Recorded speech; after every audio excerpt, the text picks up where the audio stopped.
And I also, before I begin my remarks, I want to welcome formally our new members, Senator Johnson, Senator Tillis, Senator Blackburn. We said hello when you came for the organizational meeting. It's your first hearing, and I think a very appropriate one. The committee meets today to discuss Danny Werfel's nomination for IRS Commissioner. We want to welcome him back to the Finance Committee. We know him well. I expect that a significant portion of the hearing will focus on IRS funding that was included in the Inflation Reduction Act. That's where I'll begin. And colleagues, I'm going to focus on 3 points.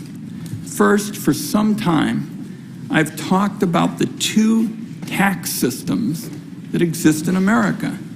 One's for firefighters and nurses and teachers, and their taxes come straight out of every paycheck. And then there's another tax system for the billionaires and the high flyers, who to a great extent can pay what they want when they want to. So today we're going to focus on ending the 2-tiered system of enforcing America's tax laws. That's what's needed. It's a big part of what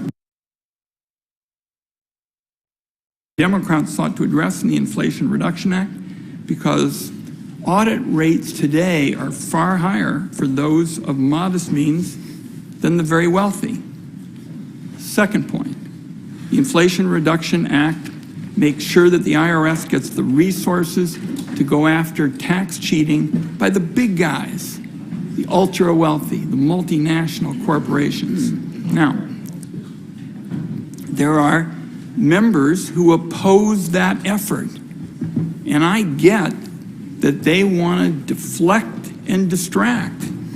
That's why people have heard about these fantasies about 87,000 agents armed with rifles busting down people's doors. If you don't want to engage on the real issue, which is tax cheating by the ultra-wealthy multinational corporations, you change the channel. You try to talk about something else.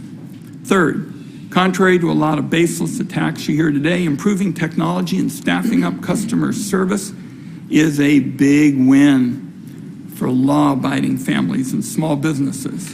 In my view, they're going to be less likely to face an audit thanks to the Inflation Reduction Act. I'm going to briefly touch on each of these 3 points. Working people and the middle class today have a 99% rate of compliance with the tax code. Yet working families who claim the Earned Income Tax Credit get audited far more than do the wealthy folks. Didn't get that way by accident. A decade of Republican budget cuts gutted the IRS's ability to do the kind of in-depth enforcement work that's needed to make sure that the multinational corporations and the very wealthy pay what they owe. From 2012 to 2020, our economy got a whole lot bigger. Yet the total dollar amount of unreported taxes uncovered by corporate audits fell by nearly 60%. Over the last decade, audit rates of wealthy taxpayers making more than $5 million a year fell by 90%.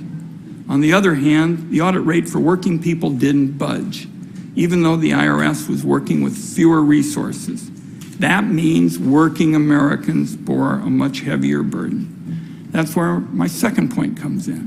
When Democrats wrote the Inflation Reduction Act, we decided it was long past time to say to the multinational corporations and the tax cheats at the top, nobody is above the law, and that includes you. That's why the bill included new resources for enforcement. Democrats have made clear that the funding is not going to go to auditing Americans who earn less than $400,000. In fact, during the debate on the legislation, Republicans actually struck legislative language from the bill that would have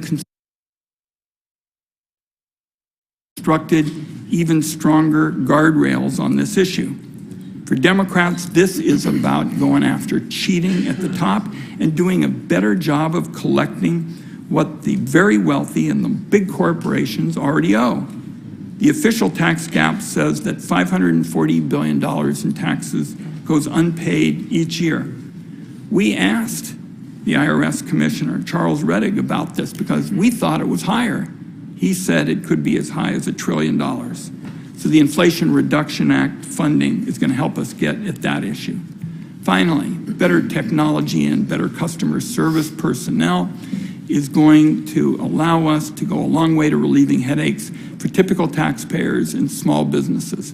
More customer service personnel is going to make a big difference because in the past it's been a struggle to get anybody on the phone when you call the IRS with a question. In the spring of 2021, to show some progress, 11% of the phone calls got through. Pretty darn low.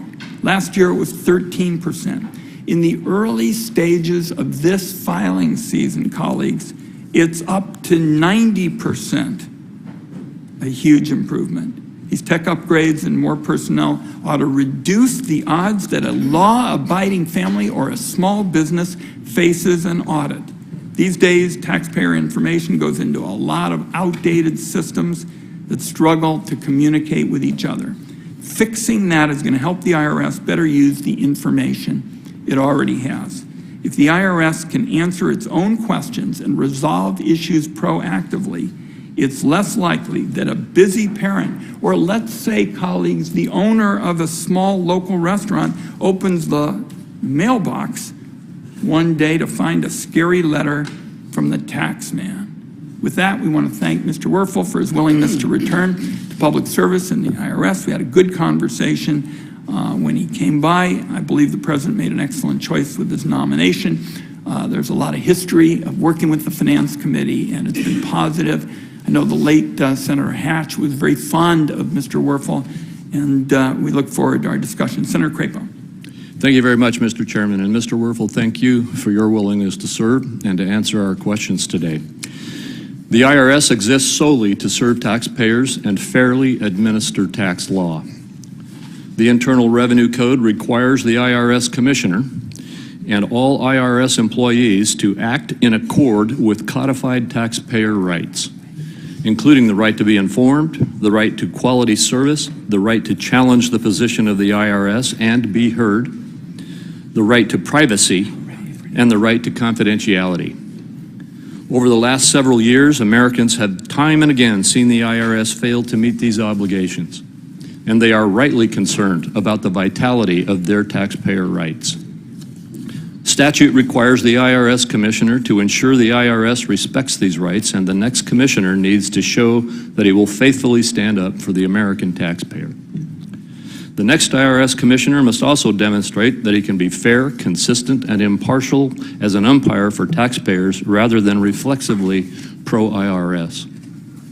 While I did not always agree with former Commissioner Rettig, he was consistent and called the balls and strikes the same for everyone.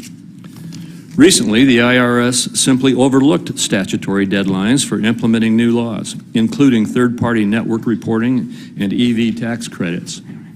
These delays seemed conspicuous given that other recent and complex tax changes, including the amortization of R&D expenses, corporate book minimum tax, and stock buyback excise taxes, all took effect without necessary guidance.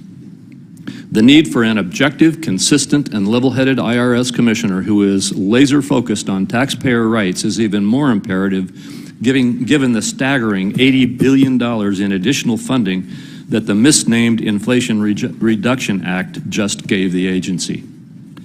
For reference, $80 billion is more than 6.5 times the IRS's typical annual budget. These additional funds come despite the fact that over the past 2 decades, Congress has appropriated the IRS hundreds of billions of dollars in annual funding and tens of billions of dollars in more supplemental funding with little improvement to show for it. The IRS continues to utilize outdated methods and processes that even the taxpayer advocate called crazy. A recent report by the Treasury Inspector General for the Tax Administration shows that these antiquated processes cost hundreds of times more than an updated approach that would better serve taxpayers and the IRS. This is just one example of how funding has become a scapegoat for mismanagement. It is no surprise to hardworking Americans that the IRS currently ranks dead last in a recent Gallup poll rating federal agencies. Sending the IRS on an unchecked spending binge has no intrinsic value. Unless there are outsized results to match the gargantuan investment, the IRS's supplemental billions will simply become another example of government waste. Because the funding lacks any accountability measures or guardrails, the next IRS commissioner shoulders the primary responsibility for outcomes, as well as planning, tracking spending, and transparently monitoring outcomes. Americans and their elected representatives are watching. Will the IRS be honest and fully and deeply transparent? Will the IRS use best practices, rely on unbiased data, and set common sense goals? Given how the funding was conceived, designed, and adopted, I'm skeptical. But I will look to you, Mr. Werfel, to fill the gap if you are confirmed. The fact that nearly 60% of the funding will go toward hiring enforcement personnel, more than 14 times the funding set aside for serving taxpayers, is a particular concern. Unease about supersized IRS enforcement hiring has nothing to do with supporting evasion by wealthy tax cheats, but comes from a fear that the IRS will waste untold taxpayer dollars chasing speculative or marginal revenue recoveries, while hardworking Americans and small businesses end up in a dragnet. When I offered my amendment to statutorily protect taxpayers making less than $400,000 from increased audits on all of my Republican colleagues stepped up and voted yes. No one on the other side voted yes. And now we have a statement from the Secretary of the Treasury that, in fact, we won't see this 60+% of the $80 billion spent on auditing those making less than $400,000. My colleague, the chairman, has indicated that that is the intent of this money, but it is not what the law says because my amendment was not allowed to be adopted. Unenforceable edicts are so easily broken. In sum, the new IRS commissioner will shoulder immense responsibility. If confirmed, Mr. Werfel, you must be the change agent we have long been promised. Thank you, and I look forward to your testimony and your detailed response to our questions. I thank my colleague. We're going to get going. The important point is Democrats have made it very clear that we have an ironclad commitment to protect people who are making under $400,000, and regrettably, the Republican approach would have been to give a free pass to billionaires, for example, who have figured out a way, as we've noted, to pay little or no taxes for years on end because they go to their accountants and they say, make sure I'm not getting any income. So we're going to talk through those issues right now. Senator Carper is going to introduce our guest. Yeah. Before I do that, Mr. Chairman, thanks so much for giving me this opportunity. Let me just follow on your comments. I've been a member of this committee for about 15 years, for as long as I can remember. We've had IRS commissioners, Democrat, Republican, come before us and say, plead for the resources they need, human, technology, and so forth, to be able to do their job.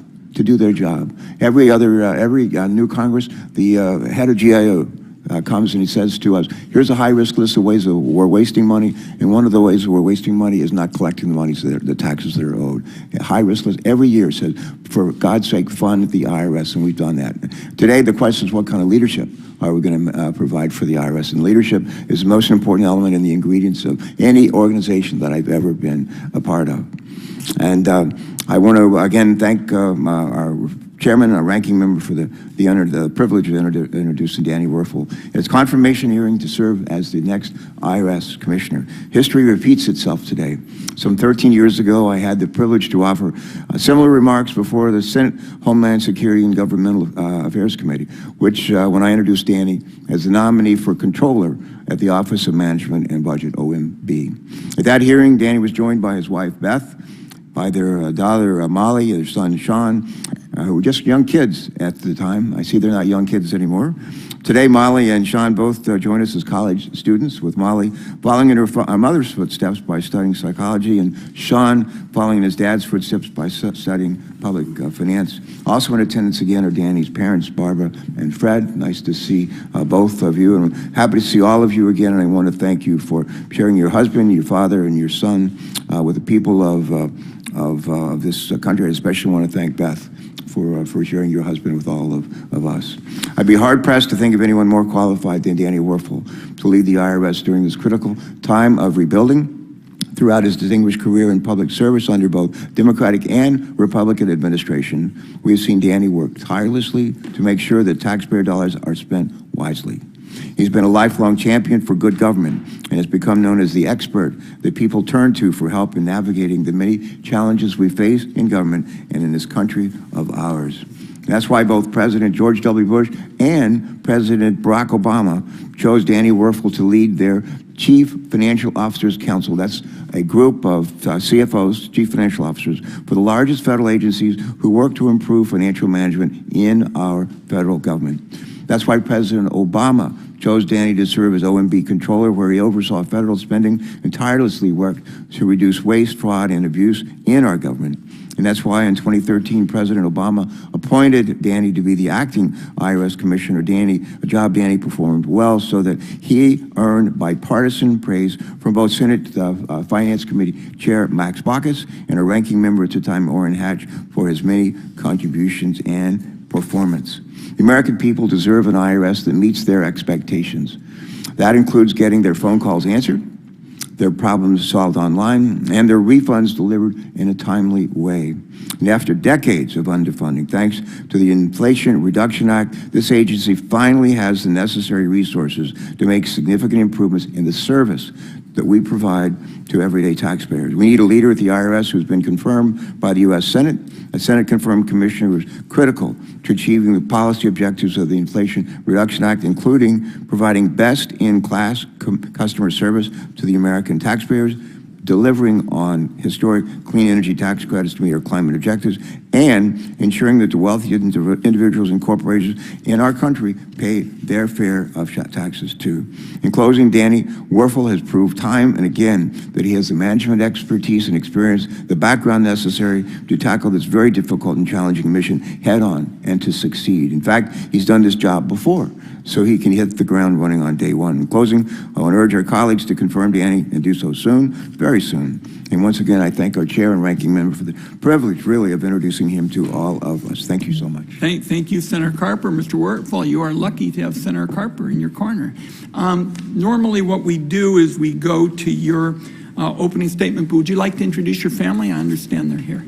Yes, absolutely. And actually, my statement goes through and introduces them. So I'll start that, and then we'll introduce the family as part of my statement, if that's okay, Mr. Chairman. That'll be fine. Why don't you go to your opening statement? Mr. Chairman, can I just say one? I'm chairing in the hearing in the Environment Public Works Committee at the same time that this is going on. I'm leaving, but I'll be back. Okay. Thanks so much. Let the record know. Okay.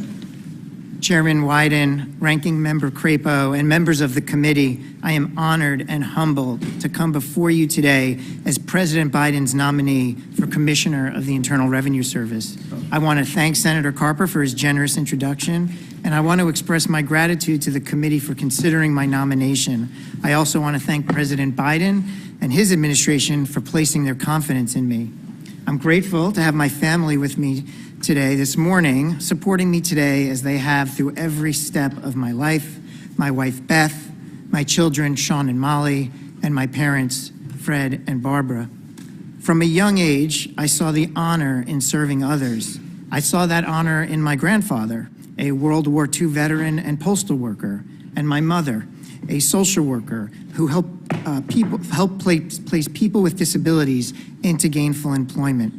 I see that honor in my amazing wife, who has spent more than 25 years working as a psychologist in the public school system. Their examples inspired me to pursue a career in public service. I felt a great sense of pride when I showed up at the Office of Management and Budget for my first day of work as a GS-9 in the late 1990s. And even more pride 13 years later, when I last sat in a Senate confirmation hearing as the nominee to the OMB Controller. While at OMB, I served under 9 different directors of both political parties, This experience reinforced the importance of having a true north for how to best serve the American people. At OMB, I learned that the essential foundation of government is public trust. Public trust requires transparency, collaboration with oversight entities such as Congress, adherence to the rule of law, responsible stewardship for taxpayer dollars, equity, and fairness. In 2013, with these lessons now a part of my professional DNA, I was selected to serve as acting commissioner of the IRS. While serving, I witnessed the dedication and talent of the IRS civil servants.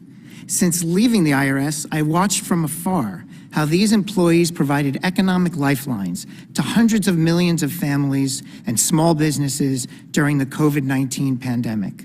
Their true north is their deep belief that the American people needed an IRS that provides all taxpayers with world-class customer service and implements the tax code in a way that is just, fair, and equitable. I share in this belief.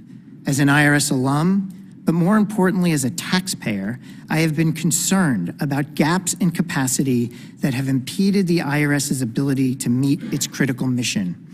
The result is that hardworking, honest taxpayers who need assistance in meeting their tax obligations are not getting the services they need.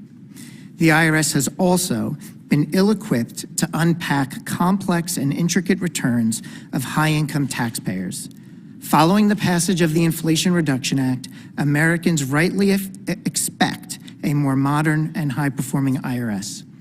Last year, Secretary Yellen issued a directive that the IRS will not increase audit rates for small businesses and households making under $400,000, which I am committed to meeting. Therefore, if I am fortunate enough to be confirmed, the audit and compliance priorities will be focused on enhancing IRS's capabilities to ensure that America's highest earners comply with applicable tax laws. Also front and center will be efforts to modernize and dramatically improve taxpayer service. If confirmed, I will lead these efforts in close collaboration with this committee and will be unyielding in following my true north to increase public trust. While unheralded, effective implementation of our tax system is necessary to fund critical government services. For 8 months in 2013, I had the privilege to walk into the IRS and draw inspiration from the workforce and the solemn duty of this mission. As I reflect on the public service legacy of my family, I think about the example I will set for my children by rededicating myself to a career in public service. To be given this opportunity again would be the greatest honor of my life. Thank you for considering my nomination. I look forward to answering your questions.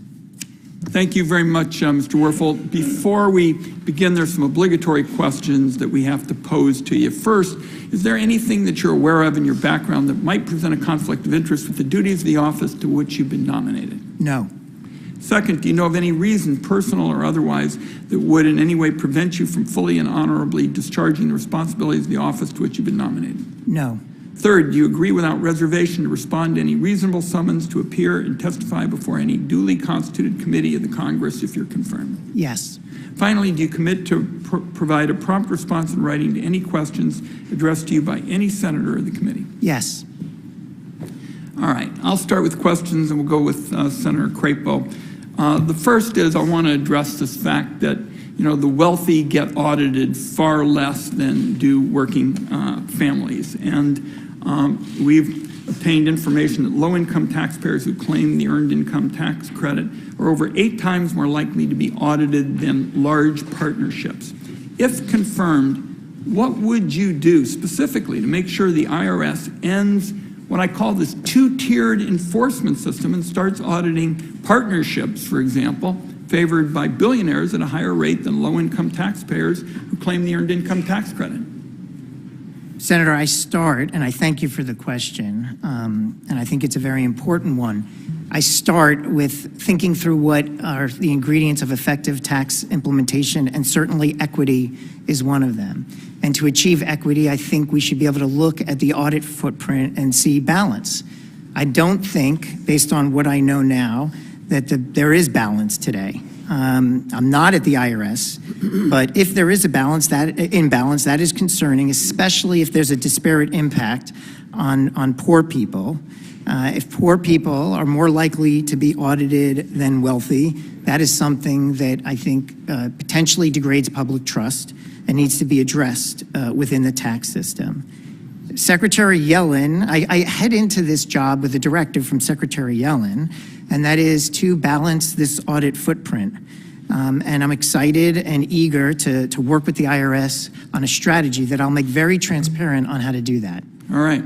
There have been troubling recent reports that Black Americans are at least 3 times as likely to be audited as other taxpayers, even though the IRS doesn't collect information on race.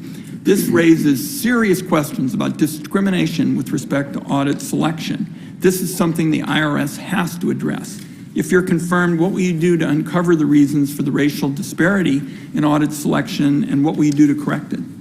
I agree, Senator. This is very concerning. I go back to the point in the first question. Fairness is an essential element of tax administration, and we have to have an understanding of whether our approaches or activities are having disparate impacts on any population. It's particularly alarming if it's having a disparate impact on racial minorities. Right now, not being at the IRS, I don't yet have a good sense of what the issue is. Let's do this. Will you commit within 60 days of being confirmed that you will get back to us and give us the underlying reasons, in your view, why there is this discrimination and what you'll do to correct it within 60 days? I will absolutely, as soon as I get to the IRS, talk to those individuals that are working this issue and report back to you on what we're finding. 60 days. Understood, Senator. All right. With respect to the tax gap, which is attributable to the wealthy, the Treasury Department estimated last year that the tax gap was about $600 billion, with the top 1% accounting for the largest share. But the IRS's latest tax gap projections don't even show how much high-income taxpayers cheat. They completely omit non-compliance from multinational corporations, flow-through entities, foreign activity, and digital assets. Commissioner Rettig said when the committee asked if the tax gap could be as high as $1 trillion if you included those areas I mentioned that have been omitted. If you're confirmed, what will you do to ensure that the IRS measures the tax gap in these areas and you actually have a strategy for reducing it? Absolutely, Mr. Chairman. When I think about the objective to improve the capacity the IRS has to unpack complex and intricate returns, I think we have to do a number of things. I'm not sure that training the current workforce will be sufficient. I think we want to hire and bring in experts, maybe some of the same individuals that earlier in their careers prepared these very intricate returns and are ready to come back and potentially serve their country and maybe years later help us unpack them. And when they're doing that, I think, Mr. Chairman, will be able to not only unpack and help collect more revenue from high-income taxpayers and large corporations, but also understand how to better measure that so that going forward, the tax gap assessment has a more clear picture of what this gap is. I'm going to wrap up this way. I know Senator Crapo's got a hectic morning. I know a lot of my colleagues do.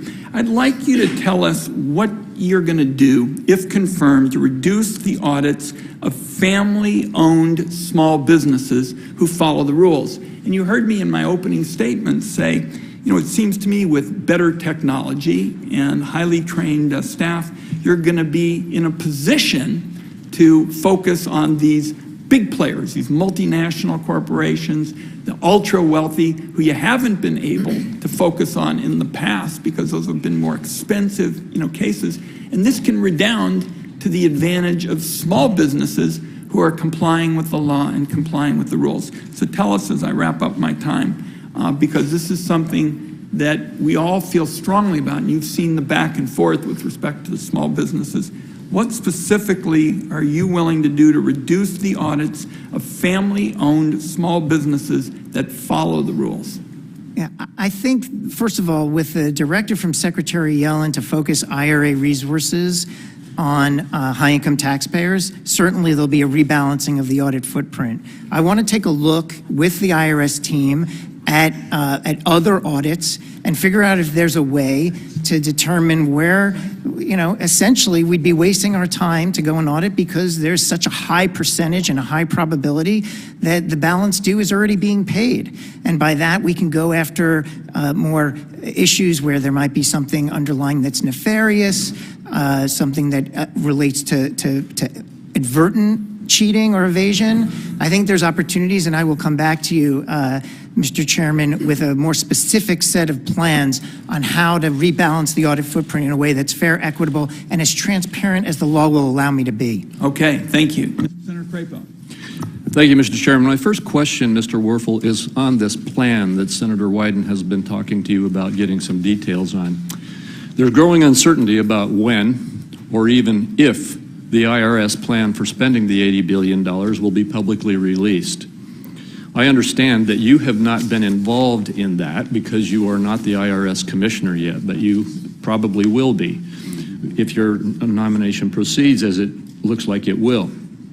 It's a widely shared view that the IRS must release this plan in real time and allow stakeholders to provide feedback. If you are confirmed as the IRS commissioner, would you agree that the plan to spend the $80 billion will be publicly released and that you will allow public feedback from stakeholders and others on it?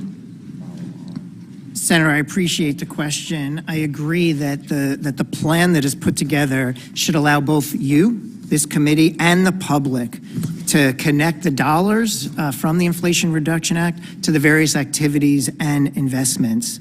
I really want to earn this committee's trust. I think as a former budgeteer, I will earn your trust by putting together a very clear plan that articulates where the money is going. And as a former OMB controller, I hope to earn your trust in terms of making sure that those funds are spent wisely. So I think you and I are sharing the same value, Senator. Let's be public about the plans, and let's make sure that we're building trust in the way forward. Well, thank you, and I'll take that as a commitment that you will publicly release the plan. As you know, and as has already been discussed here at the hearing, I'm very concerned about the use of the funds for the enforcement part of the plan. We have never had an argument in this committee about whether we need to give the IRS the necessary resources to bring itself technologically into the 21st century and to get the adequate response to the taxpayers that they now don't get, so that the IRS can even answer the telephone, so to speak, when taxpayers are trying to communicate with them. The battle has been over this completely uncontrolled and undefined commitment of 60% of the $80 billion to enforcement. And there's been a lot of talk about, well, we only want to enforce this against those who are rich, super rich tax cheats. But yet when I brought that amendment I referenced earlier, no one would support it and put that right into the law. So I want to get into that. From the IRS's own data, the two largest single components of the tax gap, that's the difference between taxes owed and paid, are small businesses, small business income, and individual non-business income. In response to my questions, the Nonpartisan Joint Committee on Taxation told us that these shortfalls are overwhelming. They are upwards of 90%. And upwards to 90% of these shortfalls fall on hardworking Americans with modest incomes, far under $400,000. Now, Secretary Yellen reportedly has said she's directed the IRS not to use this somewhere in the neighborhood of $50 billion to enforce against people with incomes less than $400,000. My colleague, the chair, has said that is not to be done. What I want to know is, how strong will you make that commitment? The language we've gotten from the secretary was in this term of, well, we want to get balance. I don't want to know balance. I want to know whether you are going to commit today that the plan will not allow this supersized enforcement money to be utilized against people who make less than $400,000 per year. Will you make that commitment? Senator, yes, and I made that commitment in my official statement for the record. I am committed to Secretary Yellen's directive on how the audit should move forward under the Inflation Reduction Act, and look forward to working with you and you holding me accountable for that. Well, thank you. Secretary Yellen's statement leaves a lot of wiggle room. I want to be sure you know that I don't expect to see wiggle room in this commitment. Last question. There's been a lot of debate in the last Congress that was stopped finally, but some of us are concerned that it's not over, about whether the IRS should have the authority to get into people's bank accounts if they make over $600 a year or spend over $600 a year. And then some said, well, we'll make that $10,000 a year as the target point, or $10,000 a year spending or depositing. There's a lot of concern about the intent at the IRS to move forward with some plan. We've stopped it here legislatively in the battles in Congress last year. I want to know whether there are any intentions at the IRS or any intention on your part to regulatorily seek to expand the ability of the IRS to literally invade and look into the bank accounts of Americans simply because they have deposited more than $600 or $10,000 or whatever number into their account. Senator, I'll go back to my background. I'm a rule follower, and I would only take actions that are consistent with what the IRS authorities are under the law. But I'll also say this. I think about effective tax administration as requiring a bunch of different factors, reducing paperwork burden on the public, but also avoiding unnecessary intrusion. So if we're going to take a step, I'm going to want to make sure this committee is comfortable that A, we've taken that step consistent with what our parameters are in the law, and B, that we've made the right balancing decision that this is the right step to do in the interest of the taxpayer and balances the importance of not invoking unnecessary intrusion. And my commitment is to hold to these factors and work with you collaboratively to make sure we balance them effectively. Well, I would hope that you wouldn't seek any plan like I just described, which I think is a violation of the privacy of our American citizens, unless Congress directed it. I'll just say to my colleague, I think I'm about as big a privacy hawk as there is around here. I'm certainly going to make sure people's privacy is protected as well. Okay, our next two senators will be Senator Cardin and then Senator Grassley. Thank you, Mr. Chairman. Mr. Werfel, first of all, thank you. Thank you for your willingness to serve our country in this critically important position. There's an easier way to make a living, so thank you for being willing to take on this challenge. I also want to acknowledge that I believe your strongest assets in the IRS are your workforce. I know many of the individuals who have really are very talented. They've gone through struggles with lack of resources, and I just urge you to invest in good people, continue to invest in good people, and do everything we can to increase the morale within the workforce.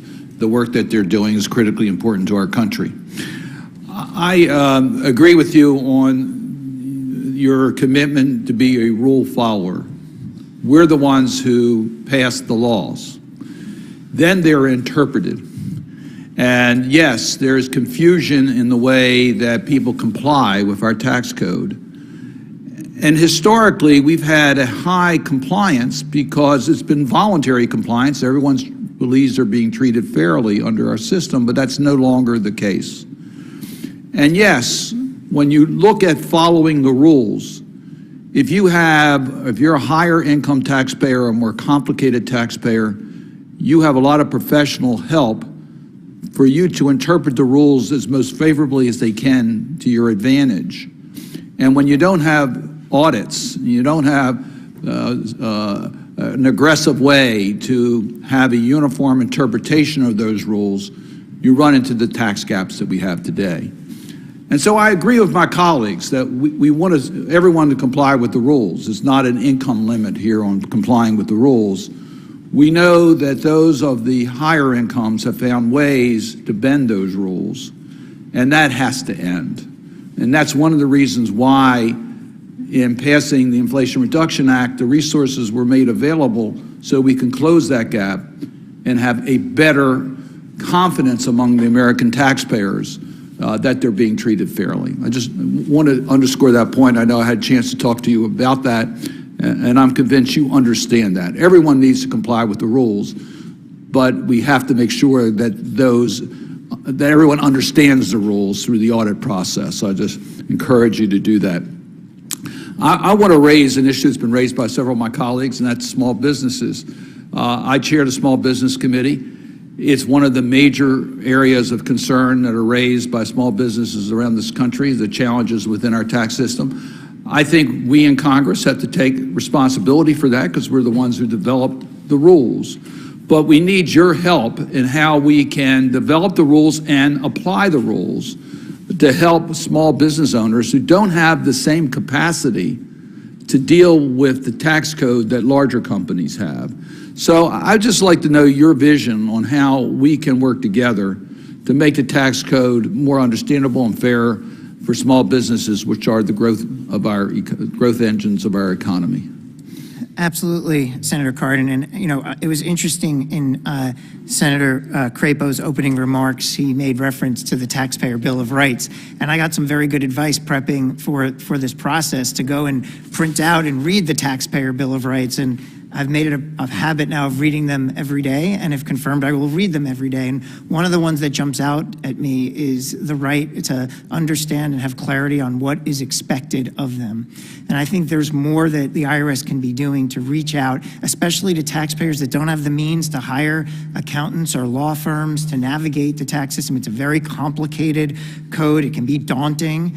And so I think there has to be an objective to meet taxpayers where they are. If they can't afford the resources to help them navigate, how can the IRS do more to answer their questions? Whether it's people in taxpayer assistance centers, whether it's better solutions online, whether it's working with intermediaries, tax preparer associations, local chambers of commerce, whatever it is to hold sessions that might be helpful. I'm ready to roll up sleeves and do what we can to help working families, small businesses meet their tax obligations in a much easier way than it has been to date. And I would point out the Taxpayer First Act and the Bill of Rights are all been areas that we've weighed in on to do exactly that, to be a consumer-friendly agency. Phones have to be answered, advice has to be given that's accurate so people can respond in a timely way. And your response to my first question gives me great confidence that we can work together to achieve those objectives. Thank you, Mr. Chairman. Thank you, Senator Cardin. Senator Grassley. Congratulations on your appointment, and I'm sure your family and everybody that knows you is proud of the responsibilities you assume. I'm going to follow up on the very first question that Senator Crapo asked you. It's about spending the $80 billion, and it deals with a bill that Senator Thune and I introduced, the IRS Funding Accountability Act. And you said that you would make public the report that you're going to put out when you get done with it. So this bill emphasizes doing that annually, so we can compare one year with the previous year. So if confirmed, would you direct IRS to update the spending plan annually for Congress to review, regardless of whether this bill passes or not? Senator, thank you for the question. And I've worked a long time in government and seen a lot of the initiatives that you've undertaken to increase transparency and increase the integrity of the federal process. It's so essential that we build trust. And I think by sharing whatever we can share within the law with the public about our go-forward plan is going to help build the trust. I will work with this committee to figure out what the best manner in which to make this public and the frequency of it. And so anyway, I'm very much looking forward to working with you on that. I want to go to ProPublica release that they put out, and it's clear that IRS needs to do a better job safeguarding taxpayer information. General Government Accountability Office and Treasury Inspector General for Tax Administration reports identify many vulnerabilities in the IRS information system, particularly as it relates to the use of cloud systems. Just last month, GAO released another report on IRS's implementation of cloud computing that made an additional 9 recommendations. So, if confirmed, will you work to protect taxpayers' information by addressing the serious vulnerabilities identified by TIGA and GAO? Senator, I'm glad you asked that question. When I sat down to think through what are the most important factors of effective tax implementation, the very first thing I wrote down was data security and making sure that we protect taxpayer information from unauthorized disclosures. And then your point about the Taxpayer Inspector General and the Government Accountability Office, these are incredibly important voices that frequently provide recommendations to organizations like the IRS. I'll absolutely take all of those recommendations seriously. I always have. We'll work with them to make sure that we're implementing those recommendations in a way that advances more data security so taxpayers can build confidence that we're holding their data sacred. According to National Taxpayer Advocate 2021, that agency saw IRS telephone assistance reach an all-time low with only minimal improvement 2022. Moreover, IRS still has nearly 2 million unprocessed paper tax returns from last filing season. Addressing poor taxpayer service needs to be a high priority for you. However, if the nearly $80 billion in additional funding IRS has received, only $3 billion is dedicated to taxpayer service. Prior to supersizing enforcement, IRS should focus on using the $3 million for improved customer service. If confirmed, will you prioritize deploying $3 billion more than that before expanding audits and other enforcement? Senator, I appreciate the question. I think if anything's going to keep me up at night, if I'm fortunate enough to be confirmed, it's going to be what are the right efforts we can undertake to increase taxpayer service. Phone calls should be answered, questions should be resolved. And I think what's really important is that the IRS Commissioner implement the law that's been passed to the maximum impact that serves taxpayers' interests. So if there's $3 billion in increased funding for taxpayer service, and that's what Congress in its wisdom enacted, we will make sure, and I will work to make sure that those $3 billion are spent wisely and with maximum impact in improving the taxpayer experience. And my last question deals with a bill I got passed in 2005, the IRS Whistleblower Program. So far, it's an underutilized IRS enforcement tool. By encouraging those with knowledge of tax fraud to step forward, it helps IRS direct its limited resources and since 2006, this legislation's brought in $6.4 billion that would have otherwise been uncollected. In recent years, awards to whistleblowers have fallen while processing times have increased. The average time for processing whistleblower claims is now 11 years, and I think that's unacceptable.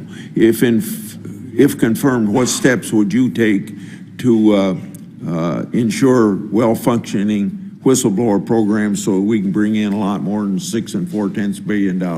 Senator, I appreciate the question, and as I mentioned earlier, I know this is an issue that you've spent your career working towards. I think there are certain levers that are in place at government organizations, and I'll speak to the IRS specifically, that help make sure that it is following the right set of rules and procedures and conducting itself in a way that builds trust. I think the Inspector General, I think GAO, and I think effective whistleblower methods or effective whistleblower functions are critical to that. I want to learn from the IRS. You mentioned some statistics that are concerning about the potential functionality of that process. I will look into it and figure out what corrective actions may be necessary to strengthen it. Senator Grassley, time's up, but I just want, for the record, for people to know how important this work is that you're talking about. And you and I have been working on these whistleblower issues for a long time together, and that will continue here. Thank you. Thank you for bringing it up. Senator Bennett. Thank you, Mr. Chairman. I appreciate it. Mr. Werfel, thank you for your willingness to serve and your family's willingness to let you serve. Very much appreciated. 2 weeks ago, the IRS notified taxpayers in Colorado in the middle of filing season, that they could face a tax on their tax refund, which in my state we call TABOR refunds, Taxpayer Bill of Rights refunds. Coloradans receive TABOR refunds when the state collects more in taxes than we allow in state law. It's a tax refund, not income. And in 30 years, the IRS has never taxed these refunds for the vast majority of Coloradans, and Congress hasn't passed any laws to change that. So the IRS's announcement threw our entire filing season into chaos, and it would have hit my state with about $400 million in additional taxes at a time when working families are already struggling with rising prices in this economy. And that's why I called the Treasury Department and the IRS and demanded that they fix this. And over the weekend, the IRS clarified that it won't tax last year's TABOR refunds. But I should never have had to make that case. And people in Colorado should not have had to make that case, especially when they're in the middle of filing their taxes. Mr. Werfel, I know you weren't involved in this, otherwise I would have called you. But I want to put the issue on your list because I am intensely interested in making sure we don't repeat this again next year. So my question for you is, first, will you commit to working with my office and the state of Colorado ahead of the next filing season so we aren't inflicting needless chaos and confusion on my state? Yes, I will, Senator. Absolutely. I think it goes back to the Taxpayer Bill of Rights, clarity on what is expected. I think, clearly it's better to have that clarity in advance of the filing season with reasonable notice.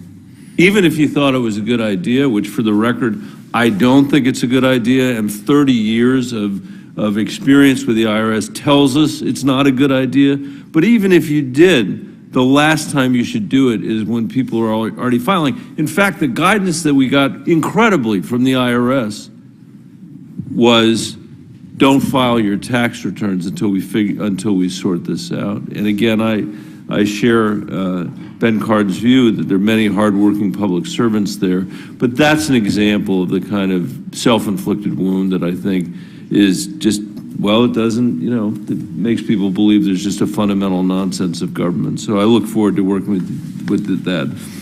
Mr. Werfel, as you know, I've been in the Senate now for more than a decade, and the most significant issue that I've worked on is the expansion of the child tax credit in 2021, along with my colleagues on this committee, Chair Wyden and Senator Brown. That one policy cut childhood poverty in half in America. It cut family hunger by a quarter in this country, a country that has the highest childhood poverty rate in the industrialized world, notwithstanding the fact that we are the wealthiest country. It benefited, the child tax rate, it benefited over 90% of the kids in my state and all across the United States. At the time, many people doubted that the IRS could deliver the CTC on a monthly basis. But to its credit, it did. It wasn't perfect, but about 90% of eligible children received the payments.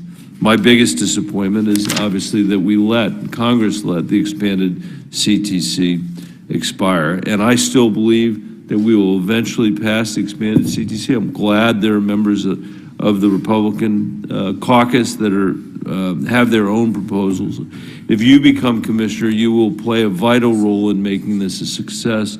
What lessons did you learn from the rollout of the expanded CTC and the American Rescue Plan that we could carry forward? And what steps would you take to make sure that we deliver the CTC to every eligible family? Senator, I understand how hard you've worked on this issue, and it's such an important one. And as I mentioned in my opening statement, I wasn't at the IRS, but I admired from my status as a civilian and a citizen the way in which during a pandemic the IRS was able to implement both the child tax credit and several rounds of economic impact payments. I think the lesson I take from that is it can be done, and I'm hopeful that if there is a law that comes out that requires that solution to be redeployed, the fact that it's been done once will enable it to be done again. But again, I would love to get to the IRS if I'm fortunate enough to be confirmed and see learn more about what that process took, and how repeatable it is, and then position the IRS even more effectively through the right investments in technology, process improvement, and as a necessary human capacity, so that when these things come up, we can hit them out of the park. Thank you, Mr. Werfel. I'm out of time, Mr. Chairman. I realize that. Had I a moment to ask another question, it would be about how to get more families signed up on EITC, so I'll send that for the record. Thank you, Mr. Chairman. Thank you for making sure we get that information. The next two, unless Senator Thune comes, will be Senator Warner and Senator Langford. Thank you, Mr. Chairman. Mr. Werfel, great to see you again. And again, as we had a chance to meet individually, appreciate your willingness to take on what's got to be one of the more thankless tasks in the government, but obviously something that's extraordinarily important. I may differ with some of my Republican friends on this because, frankly, I think the reinvestment in the IRS is extraordinarily important. I want to touch on a couple of issues. I know people have already raised concerns about just plain responding to constituents on call-in numbers. We did not a very good job during COVID. We picked up a little bit recently.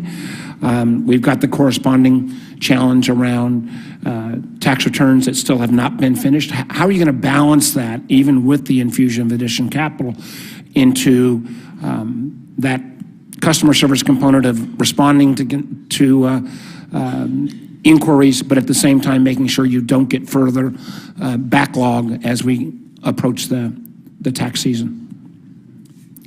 Senator, I appreciate the question. I think often, from my experience and my brief tenure at the IRS, you are juggling a lot of different priorities. The way I think about your question is really to understand better what the portfolio of what's incoming.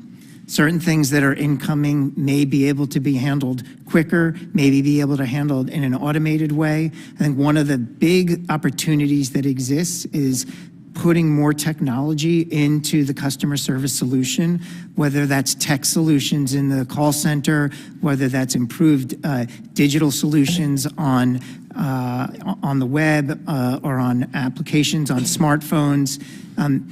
Understanding and mapping, essentially, and this is something that I think I learned in the private sector and over the last 9 years, understanding how the best private sector entities in the world manage their incoming and prioritize it in a way that's more efficient. I'd love to benchmark that and then see if the IRS can beat those benchmarks. And we have, I think, a once-in-a-generation opportunity to put in some of these solutions that will benefit all taxpayers. Well, we want to look at how you're going to be able to balance those two and get it right. I want to raise one of the things that I hope even critics of the IRA would acknowledge, that one of the areas that we desperately need to make more investment in is tech modernization. Yes. It feels like every time we try to upgrade the IT systems at the IRS, it's been failed efforts. The close to $5 billion that have been allocated is terribly important. My friend Senator Tillis and I are co-chairs of the Cybersecurity Caucus, and one of the things that is, and I see this a lot from my position as chair at Intel, we get better at cybersecurity, but the bad guys get better at an equal rate, and too often cybersecurity ends up being bolted on to legacy systems rather than built in from the inception. And my hope with this kind of close to $5 billion capitalization, we can really think about potentially getting rid of some of the legacy systems and almost starting over. Talk about that and talk about how, again, you're going to make sure that cyber protections, because we're talking about the most critical personal and financial information of Americans and businesses, is going to be built into that strategy. Yeah, Senator, earlier I made the comment that when I sat down to think about what are the most important elements of tax administration that I could think of, data security was the first thing I wrote down. It'll be one of the first questions I ask if I'm fortunate enough to be confirmed. What is our baseline right now in terms of our cyber resiliency and our cyber performance? Where are the risks? What are the, as we update the technology backbone, What changes do we need to make? Now, as you say, not so that it's bolted on and therefore potentially less robust, but deep in the roots of the system itself. From A to Z, we feel extremely confident that there is no material cyber risks that we face. I don't have a good feel for right now what the risk profile is, but it is a top priority to understand it because, it's mission critical. Well, I know Senator Tillerson, I would want to follow up on that. Please. And again, I hope, again, we think about IT not from simply adding on to legacy, but in some cases, building on. I'm going to follow Senator Bennett and not ask for a response on this, but I would love, Senator Cardin's already raised the challenges of small businesses. I think some of the problem has been lack of coordination, for example, between the SBA and the IRS. So this coordination of IRS with other federal agencies, I think will lead to a better customer experience and a better overall experience. And again, I hope you'll be able to get back to me with that. Thank you for my extra 17 seconds. Thank you, Senator Warner. And Mr. Werfel, you should know a number of the members of this committee are also on the Intelligence Committee chaired by Senator Warner. So you're going to find an intersection there around cybersecurity and other issues. Next in line is Senator Langford. Chairman, thank you. Mr. Werfel, good to see you again. We got to meet each other when you first dove into the IRS, deep into the pool, right after the Lois Lerner hole experience that happened, where the IRS was using the power of the IRS to be able to slow down or silence conservative voices on that. Obviously, there was a transition in leadership at that time, and you walked into the middle of all that to be able to clean that up. So you're walking into another set of challenges as well. Obviously, the IRS has a record amount of dollars that are being thrown at it at a very rapid time period. We're waiting to get a plan that not only we can see on how it's going to be done, but the American people can also see how that money is going to be spent. There were some very specific statements that were made early on how that money would be spent. They wouldn't affect anyone with $400,000 or less, but that actually wasn't put in the statute to require that. And so there'll be a lot of questions of how that money will actually be spent, what that looks like. ProPublica, a year and a half ago, released taxpayer returns, put them out publicly, which by the way is a violation of federal law to print someone's tax returns, but that apparently no one's been prosecuted for printing it and releasing it, and no one's been prosecuted for actually leaking it, and we haven't been able to get information on how it actually got leaked. So that's out there. And then there's also, you've got a record number of people eligible for retirement. So you thought you were in the fire last time. You walked in IRS, you've got a lot that's on your plate this time. Let me ask you a couple quick questions. The 1099 that Ranking Member Crapo has already brought up as well. This particular one is interesting to me. Part of the American Rescue Plan and part of rescuing America, apparently by my Democratic colleagues, was getting information about my Venmo transactions with my daughter to the IRS. So my daughter does still, she's a great lady. Occasionally she'll run to the store and we'll buy something and we'll bring it home, and I will tell her, will you grab that at the store and I will Venmo you to pay for that. I am quite confident that will exceed $600 over the course of a year of random things like that with our family.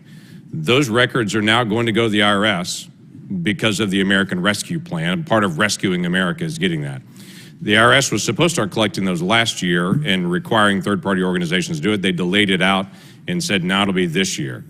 What's your best guess on how the IRS is going to have to manage what is actually taxable in that and what is just tracking the information of me paying my daughter back for groceries in her household? Yeah, thank you for the question. I'm familiar with the issue in terms of how it's been reported publicly. I think when I reflect on these issues that emerged during the filing season and the IRS then pulls back and says, we have to study this, I would imagine it's because they're getting a lot of feedback that whatever is going on right now is unsustainable. So we need to take a moment and reset. As I mentioned earlier, one of my objectives would be to prevent that from ever happening so that we're prepared going into each filing season and we mitigate the risk of that happening. But you raise a really important question about how does the IRS balance all these factors? Is it the right approach to be asking for information? I go back to the Taxpayer Bill of Rights. Right. Paperwork burden, intrusion. Great. What is the right balance? And I'll start with the law. What does the law expect us to do? And then to the extent there's discretion in the law to make sure that we're taking all the right reasonable steps, I want to move there. And then I want to be transparent with the committee. This is what we think. This is the tensions that we're seeing, and we want that feedback. And if it comes to be that we see that there's opportunities for certain personal transactions to not be included, let's talk about doing that as well. So I'm open to a lot of different options. The bottom line is, as always, what will build trust with the taxpayers? Well, I think a lot of taxpayers are going to be shocked that part of the American Rescue Plan was over the course of a year, if you do $600 in Venmo transactions, you're now going to have to report that to the IRS. I think that's going to be pretty shocking to a lot of folks in the days ahead, and there'll be a lot of technicalities and issues. This customer service issues also come up.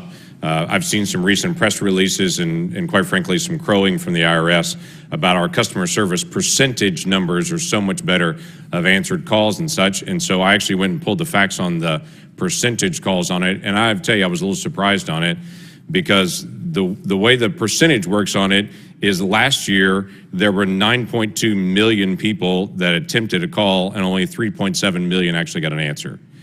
So then the crowing was about the percentage is so much better this year. There were 5.6 million attempts to call and 3.5 million calls. We actually answered fewer calls last year than the year before. We just had fewer people try to call. So the announcement was about, gosh, we're doing so much better, the percentage is better. It's just because people didn't call anymore. We're actually returning fewer calls. So this issue, we're gonna have a lot of dialogue about how to improve customer service and what that's gonna look like. You don't have time to be able to go into all the details now, but just know we're gonna have a lot of dialogue about this in the days ahead. So, yes, sir. thank you, Mr. Werfel. Thank you. Senator Barrasso. Thank you, Mr. Chairman. Congratulations. Thanks for coming to visit with me and having a chance to talk about a number of the things, including the things that Senator Langford was just talking about. So, this is a critically important position in the government. Very few agencies in Washington are as present in the lives of working families as the IRS, for better or for worse. Many people feel like it's for worse. And that's what I hear in Wyoming. They're afraid of the IRS. They're people that are honest people, want to pay their taxes, want to pay what is owed, don't want to have someone come after them if they think they've done right, if they think they've called and they have called and couldn't get an answer, finally get an answer, may have been told something after waiting hours and hours, try to comply. And we talked about this. But restoring the credibility of the agency, I think, is going to be a steep mountain to climb, and it's something that when we visited about, I said, this is critical as part of your job. The policies that have been enacted by President Biden's reckless tax and spending bill really were not going to be helpful in trying to regain the credibility of the American people for the agency. The American people have seen examples of political targeting at the IRS, a weaponization of the tax code. People feel we have an administration that is woke and weaponized against them. We know about the poor customer service, less than 10% of the taxpayer calls getting answered. In the private sector, the level of performance would put someone out of business. But in the federal government, you get more money. The answer is pay more money, increase the spending. Massive backlogs have left desperate families and small businesses waiting on much-needed returns as they fight skyrocketing inflation. Some of these returns that I hear we get calls in around the state of Wyoming, people waiting for over a year for returns of their money. The IRS has been plagued by leaks, highly confidential taxpayer information to news outlets like the one that Senator Langford just referred to. These are just a number of examples. I think from our discussion, you know that there is plenty of cleaning up to do. And the focus needs to be on improving customer service for hardworking taxpayers. Regrettably, that wasn't the mandate of this ill-conceived tax and spending package. $80 billion in additional funds for the IRS. And as I read it, only $3 billion went to improve taxpayer services. More than $45 billion went to support an army of IRS agents. We saw the ads of what people are looking for in terms of ability to carry weapons. This is a shakedown small business operators and middle-class families to pay for expensive partisan policies. And it just gets very, very bothersome. And read this new report that the IRS has proposed a revenue-producing procedure this week to crack down on the service industry's reporting of tips. Now, people are going to have until May to provide feedback. So we're looking at 87,000 new IRS agents. The promise was that not going to come after anybody that makes less than $400,000, but what's just come out with is a new project, a new program aimed at how to better report tips. So we're not doing what the chairman had said, so well, this is going after millionaires and billionaires. This is going after waiters and waitresses. That's how I read this. So, I mean, this is the big difference in terms of what I hear from the chairman of the committee and what I see happening and hearing from people in Wyoming. So let's see. Ranking Member Crapo has introduced legislation to protect taxpayers making less than $400,000 from increased audits. The department has said it. You are on record today saying you would not increase audits on Americans making less than $400,000. So would you be supportive of legislation codifying your promise, just adding additional guardrails for taxpayers? Senator, I appreciate the question. I will share with you that I believe the role of the IRS commissioner is not to opine on whether to support a piece of legislation, only to tell you whether we think at the IRS it's administratable or not.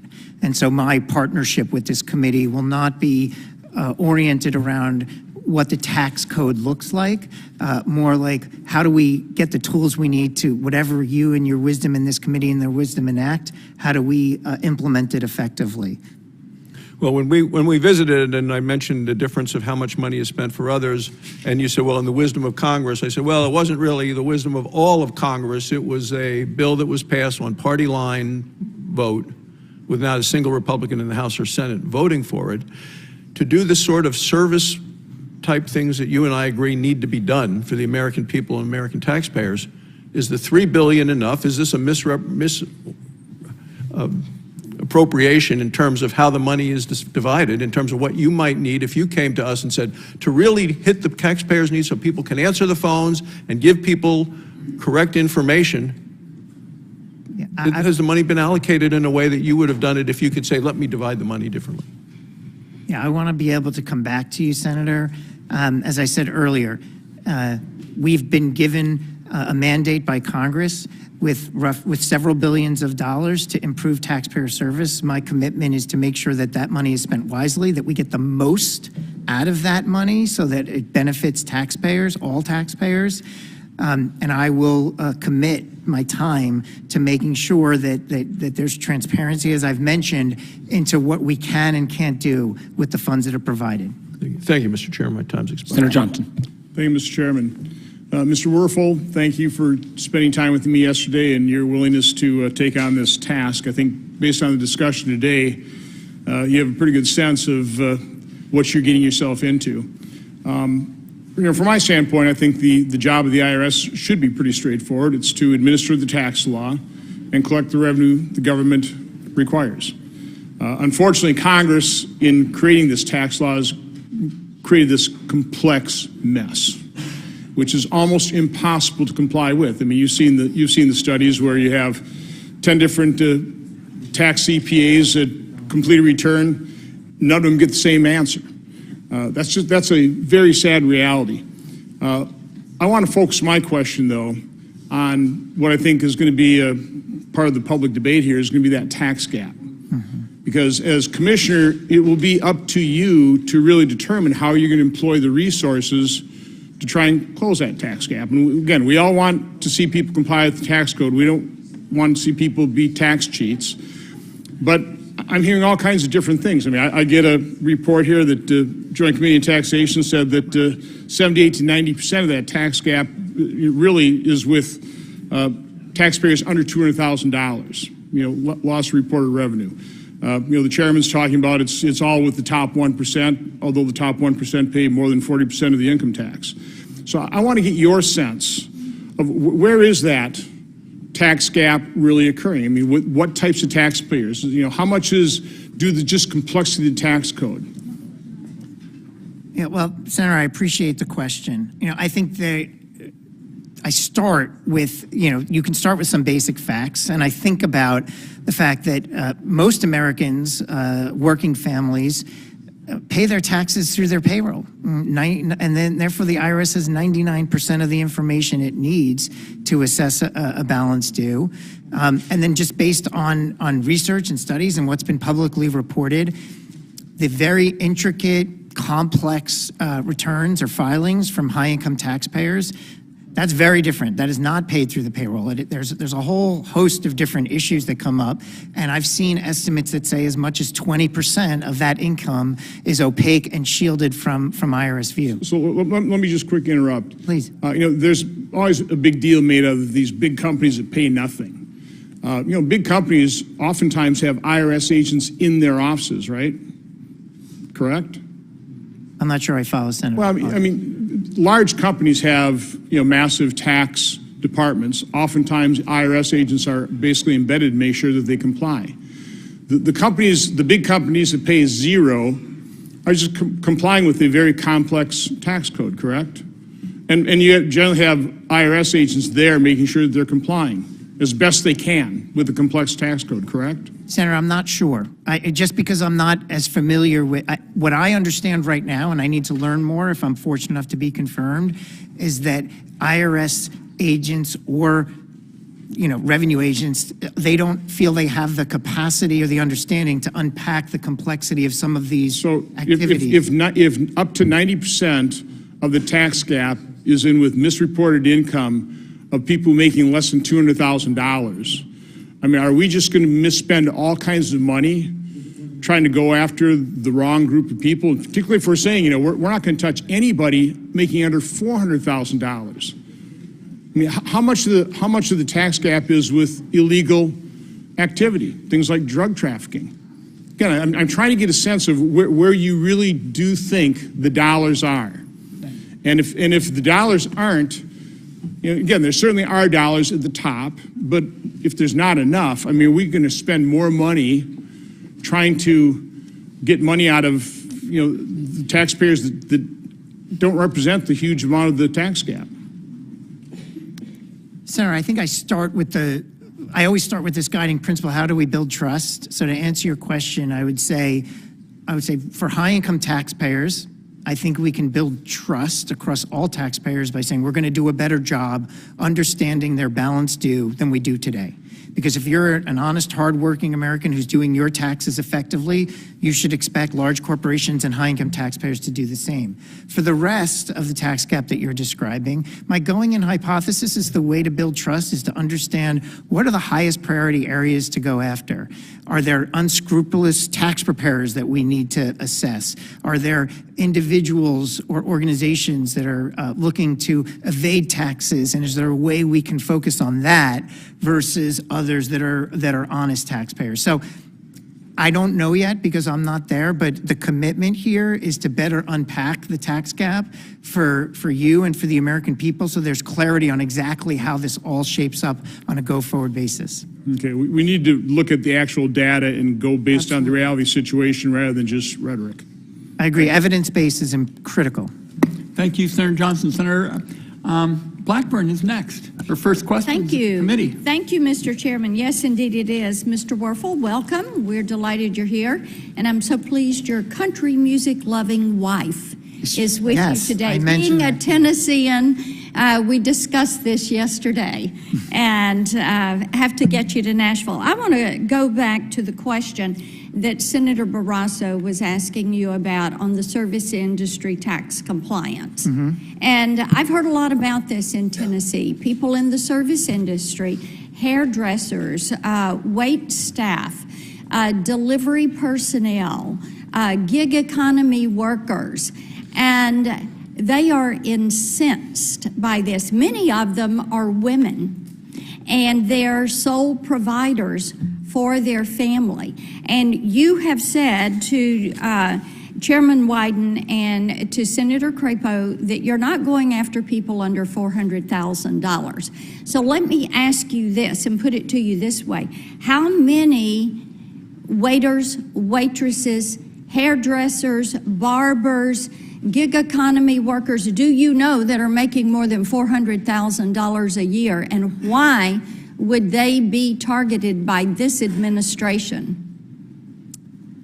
Senator, thank you for the question. I think if the IRS is successful going forward... How many do you know? Well, if the IRS is successful going forward, then the individuals and the occupations that you mentioned will see only impacts in service improvements, in particular with the Inflation Reduction Act funds, versus an increase in any audit rates. That's the goal. This is the contradiction. Please. You can say you're not going to go after anybody that is making less than $400,000. I don't know anyone in this category that would be affected by the service industry tip compliance program that is making more than $400,000 per year. So what you have done is to segment them out and say, we're carving you out so we can tax you more. And this is why there is such a contradiction in what this administration says and what it actually does. Let me return to a couple of questions that we discussed yesterday. Commissioner Reddick said, this is at a Finance Committee hearing last year, 53% of the IRS employees are in a full-time telework capacity. But as we discussed yesterday, this is concerning, considering that the IRS only picks up the phone about 20% of the time. And getting people back to work is going to be an imperative, getting them back to full-time work. So do you commit to exhausting funding for customer service staff before hiring new agents to go out and pick on people in the service industry? Senator, I appreciate the question. I can't commit until I'm at the IRS and understand exactly where they are with their plans. Okay.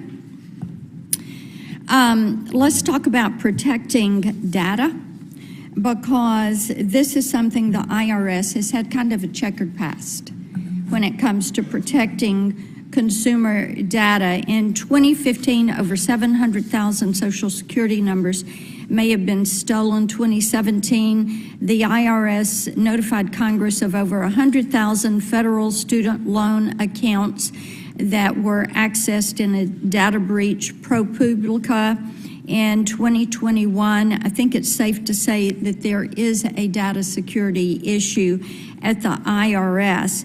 And so what I would like for you to do, if you are confirmed, is give us a plan and a timeline for implementing that plan for keeping citizens' data, taxpayer data, safe. Would you do that for us? Yes, Senator. In fact, when I think about the data security issue and I think about the discussion that we're having on the Inflation Reduction Act today, the increased resources that the IRS is receiving under the Inflation Reduction Act, there's part of those funds that can be used to shore up data security, whether that's through technology, training, et cetera. So when the plans come together for the Inflation Reduction Act, they should reflect the very question you're asking, which is, what are the steps we're doing to be on a continuous improvement journey to improve data security? That is helpful, and we would hope that part of that plan is more customer service agents and less field agents that are going to go audit people who do make under $400,000 a year. Thank you, Mr. Chairman. I thank my colleague, and let me just say to her, I know that this is an important issue. My understanding, and we'll be talking to the agency and both the Secretary and Mr. Werfel when confirmed, I believe he will be. This is a voluntary program. Let me emphasize that. A voluntary program. No mandates. So my understanding is if a restaurant believes that this voluntary program will make it possible for them to more easily comply with existing tax law, they would have a chance to do it. But I want my colleague to know that I'll look forward to staying in touch with her and working on this. Thank you, Mr. Chairman, because voluntary programs end up becoming mandates, and people in the service industry are so concerned about this tip compliance. On my watch, I assure my colleague, this is not going to be a mandatory program. We are being told the concept is voluntary if a restaurant chooses to do it, so there is no requirement, whatever, and they decide that for them it would make it easier to comply with existing tax law, they could do it. So my colleague asked a question about mandates, not on my watch for these restaurants. I thank my colleague. Our next senator will be Senator Cassidy. Mr. Werfel, congratulations for being nominated. Thank you for accepting. I thank even more your wife for allowing. Thank you for all that. I'd like to continue the conversation that Senator Blackburn initiated, but it would be a continuation of the conversation we had yesterday. And for context, I'll submit for the record a publication by ATR speaking about the problems that the IRS has had for the last 40 years to upgrade its information system. For 40 years, there are headlines such as 1.5 million tax returns delayed in processing from 1985. In 1982, grossly short of the capacity and modern state-of-the-art efficiency essential for an effective IRS system by the then director. 1986, IRS ends computer contract. The list of uglies just continues all the way up until now. My staff has looked to see that we're currently spending about, or IRS is, $200 million a year for information services, which we presume is to upgrade your systems and to monitor and to have them go. And the IRA gave the agency another $4.75 billion over 10. Frankly, this looks like good money after bad. You had mentioned yesterday the antiquated systems you have, and one of these things I have says that something that was supposed to be completed in 2014, the GAO says will not be completed till 2030. So what I'm asking now is not to revisit all that, not your fault, but it's just a mess. And we're just wasting dollars on stuff for the last 40 years we've never accomplished. What are your thoughts about doing what the Department of Defense has done, which is to move this into the cloud, to allow a cloud-based service, which, as in its work for DOD, has established that it can do things for the federal government with greater security, not the data leaks that were previously referenced, and the ability to handle highly classified material, as opposed to, again, one more time, thinking that we're going to redo something when we never do. Thoughts? Thank you, Senator. I think that this question about information technology and how to make sure that going forward IRS investments are performing better for taxpayers is front and center in my priorities if I'm confirmed. To your question, and I just want to make a quick point, I spent a large part of my time at OMB, starting in the Bush administration, extending into the Obama administration, assessing the progress of information technology investments across government, and I learned a lot about why these projects tend to fail. One of the reasons, I think, is that we don't always have the right set of alternatives. Let me stop, though. Yeah. Because what you're really talking about is the current systems we have and why they are never upgraded. It looks like DOD just said, no, we're going to a different paradigm. And because if history is prologue, these systems are not going to get fixed. We're going to be talking about a system running on Fortran and COBOL in 10 years. So I'm asking about an openness to moving it to the cloud, allowing an entity such as does for DOD to manage these systems. And the point I was going to make, Senator, is that should absolutely be one of the alternatives that is investigated. I think there's been a theme during this discussion of, will you make decisions with evidence base? And I will, if confirmed. And I can only make a decision on IT if it's evidence-based, if I look at that type of alternative and understand, is that the best interest So let me of the stop you. taxpayer? I only have 5 minutes. That's why I'm being rude. I apologize. No, yes, sir. But you were at OMB. The thing that so impressed me under a Republican and a Democratic administration, you were like up to here in looking at information systems. Yes. You may have even weighed in on the deliberation for DOD to move over into the cloud. So knowing that this isn't something that you'll have to learn from scratch, but rather bring a great deal of experience to, as you weigh it, knowing that you may find something different, how does it weigh now? Yeah, I would give this serious consideration. I think, I think we want to move systems into the 21st century.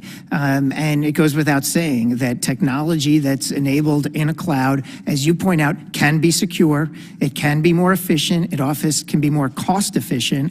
And so absolutely it has to be an alternative. It's premature for me to give you a firm answer. I want to do the right thing and understand the process and go through the process, understand the right analytics. But absolutely, it should be up for consideration. Thank you very much. And again, thank you for considering this job. Thank you, Senator Cassidy. Our next three will be Senator Brown, Senator Tillis, and Senator Cornyn. Senator Brown. Thank you, Mr. Chairman. Mr. Werfel, thank you for your willingness to serve and willingness to do today what you're doing. My colleagues on the other side today have raised concerns about error rates with the child tax credit and the earned income tax credit, two tax cuts for working families that are so important for so many. I want to get your thoughts on two bipartisan proposals to get the error rates down.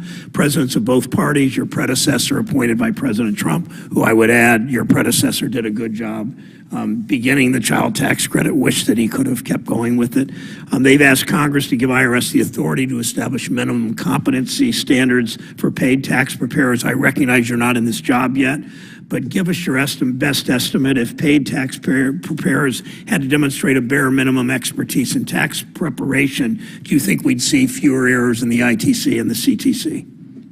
Yeah, I think that's intuitive, Senator. I absolutely think that strengthening the overall performance and skills of tax preparers would go a long way. And I assume you're saying Congress should give IRS this authority, yes? Well, I don't want to opine on something that's more the domain of the Office of Tax Policy. I've mentioned earlier, Senator, that I think the role of the commissioner is to answer whether it would be administratable. So I'll answer it in this way. Problems with tax preparers degrade the integrity of the tax system. So should we look for solutions to improve it? Yes. Okay.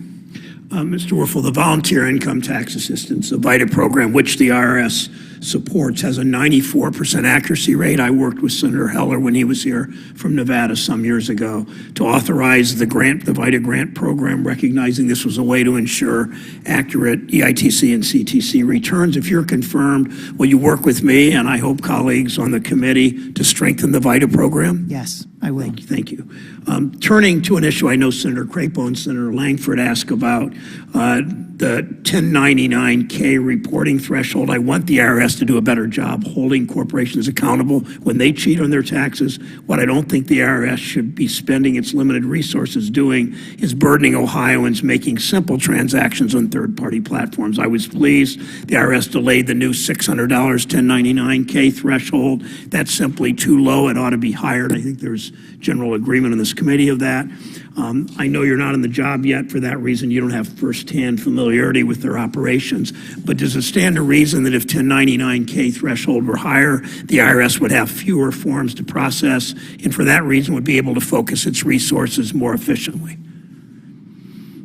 Senator, if I understand your question, yes, a simpler framework would be easier to implement. That's the type of feedback that I think an IRS commissioner can provide to this committee. Okay, and we will make those requests once you're confirmed. The last few seconds, I want to join Chairman Wyden and my other colleagues in raising our concern that black tax filers are 3 times more likely to be audited than white tax filers. I know this is of great concern to my colleague on this committee and ranking member of the Banking Committee, which Senator Tillis and I serve on. This is great concern to Senator Scott. I know you committed to Senator Wyden to report back within 60 days of starting the job. We look forward to working with you on that. So thank you. Thank you. Thank you, Chair Wyden. Thank you, Senator Brown. We'll work very closely with you on those issues. Thanks. All right, let's see. Next is Senator Tillis and then Senator Cornyn. Thank you, Mr. Chairman, and thank you, Mr. Werfel, for being here. I appreciate it, the time that you and Ron spent in my office yesterday covering a lot of questions, and also want to welcome Beth, Molly, and Seth. I heard what Senator Blackburn said about coming and visiting Tennessee. Great state, lived there, but I know where your roots are planted. And thank you for being willing to take on this role. I don't think there's anybody who's in this position that knows that the IRS needs to modernize, change, be more customer focused, and I gathered some of that from your discussion. You were at BCG as a managing partner and director for, was it about 8 years, 7 or 8 years? Yeah, about 9, coming up on 9 years, yes. And what was the nature of the practice there? Did you work on enterprise transformation? What were the, and that was in the public sector, right? Yeah, so I worked with federal agencies, mostly with the Defense Department, but with the Commerce Department and other agencies. And the mission or the objective was, how do we bring private sector solutions successfully to government? And how did you do on any particular project that you could mention? We're very successful. I mean, an example that I would provide, and I'll try to be brief, is we worked closely with the commissary system at the Defense Department. I brought experts from BCG in managing supermarkets to help there. We introduced a private label brand for the first time, and we saved hundreds of millions of dollars in how they acquire goods. I think that it's important to know that somebody with some enterprise transformation experience, particularly in the public sector, is desperately needed at the IRS. And speaking of an enterprise transformation, I see that as what I hoped the Inflation Reduction Act, particularly in the IRS space, would have achieved. I'm curious, this would be after you're confirmed, but I don't see the distribution of money. I see less than half of it going to anything that's more customer focused. The other one half, rightfully, through a cynical eye, it looks like it's more on enforcement and audit. So it's going to be very helpful. Will you commit to me when you're confirmed that we can get a report back from the IRS on how these buckets fit into improving the customer experience versus becoming an additional burden and threat to a taxpayer? Senator, yes, I mentioned to Senator Crapo earlier that, you know, as a former budgeteer, I think I'll be able to earn your trust with a very clearly articulated spend plan for how the money is. I'll tell you why. My predisposition is really just looking at the buckets: taxpayer services, enforcement, operations support, business systems modernization, and a cynic could say that 2/3 of the bill has less to do with improving the customer service, the customer experience and enterprise transformation, and more to do with actually making you less liked by the taxpayers. So I'd really be interested in seeing the flexibilities in the IRA that are going to let you put money on the best and highest use, and a lot of that has to be, you're never going to be one of the top 10 most admired federal agencies because you take money from people and that's your job. But improving the experience, I think, is going to be very important. When we were doing the bipartisan infrastructure deal, I was supporting good governance policies at the IRS, improving consolidated audit trail, and enacting higher penalties for IRS agents or IRS employees who leak taxpayer information. Do you agree or disagree that we've got to work on something like a consolidated audit trail for the IRS? Senator, I want to look at all the different levers that can be taken to improve data security. I want to sit down with the team at the IRS, with your staff and others, and look at these various levers and say, what can we strengthen? What can we change? What can we shift? All with the benefit of improving data security. So I'm certainly open to exploring these suggestions that you have. Yeah, I think one of the, just a final comment, you don't have to respond. I intend to support your confirmation, incidentally. The $400,000 cap isn't very consoling to me, and we mentioned this in the office. On the one hand, combined income, my wife and I fall below the cap. So as an individual, I should probably feel better about it. But the small businessman that I spoke to just a couple of weeks ago that's got a business with 3 service trucks, a wife who's the CEO, the CFO, and basically mandates the schedule of the husband. That's it. That's all they got. And they've got $1 million in income that they're going to have to report. So I think it's a cop-out to say that the $400,000 limit means that the little guy shouldn't mind. You and I talked about, instead of, you know, a simplistic number cutoff, there could be a lot of people under $4,000 or $400,000 that potentially are evading taxes. But there are a lot of people, based on the activities of the business, it just doesn't look like it'd be the best and highest use of our resources to go into that small businessman's presence without any strong indicative information and subject them to an audit. So I hope as we go further into the discussion, we can figure out how we can tailor, get people who are not paying what the law requires, stipulating to Senator Johnson. Some of it shouldn't even be on the books, in my opinion, and it should be simplified.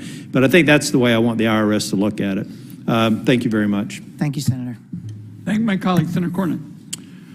Mr. Werfel, when the misnamed Inflation Reduction Act appropriated roughly $80 billion for the IRS through 2031, were you aware of any plan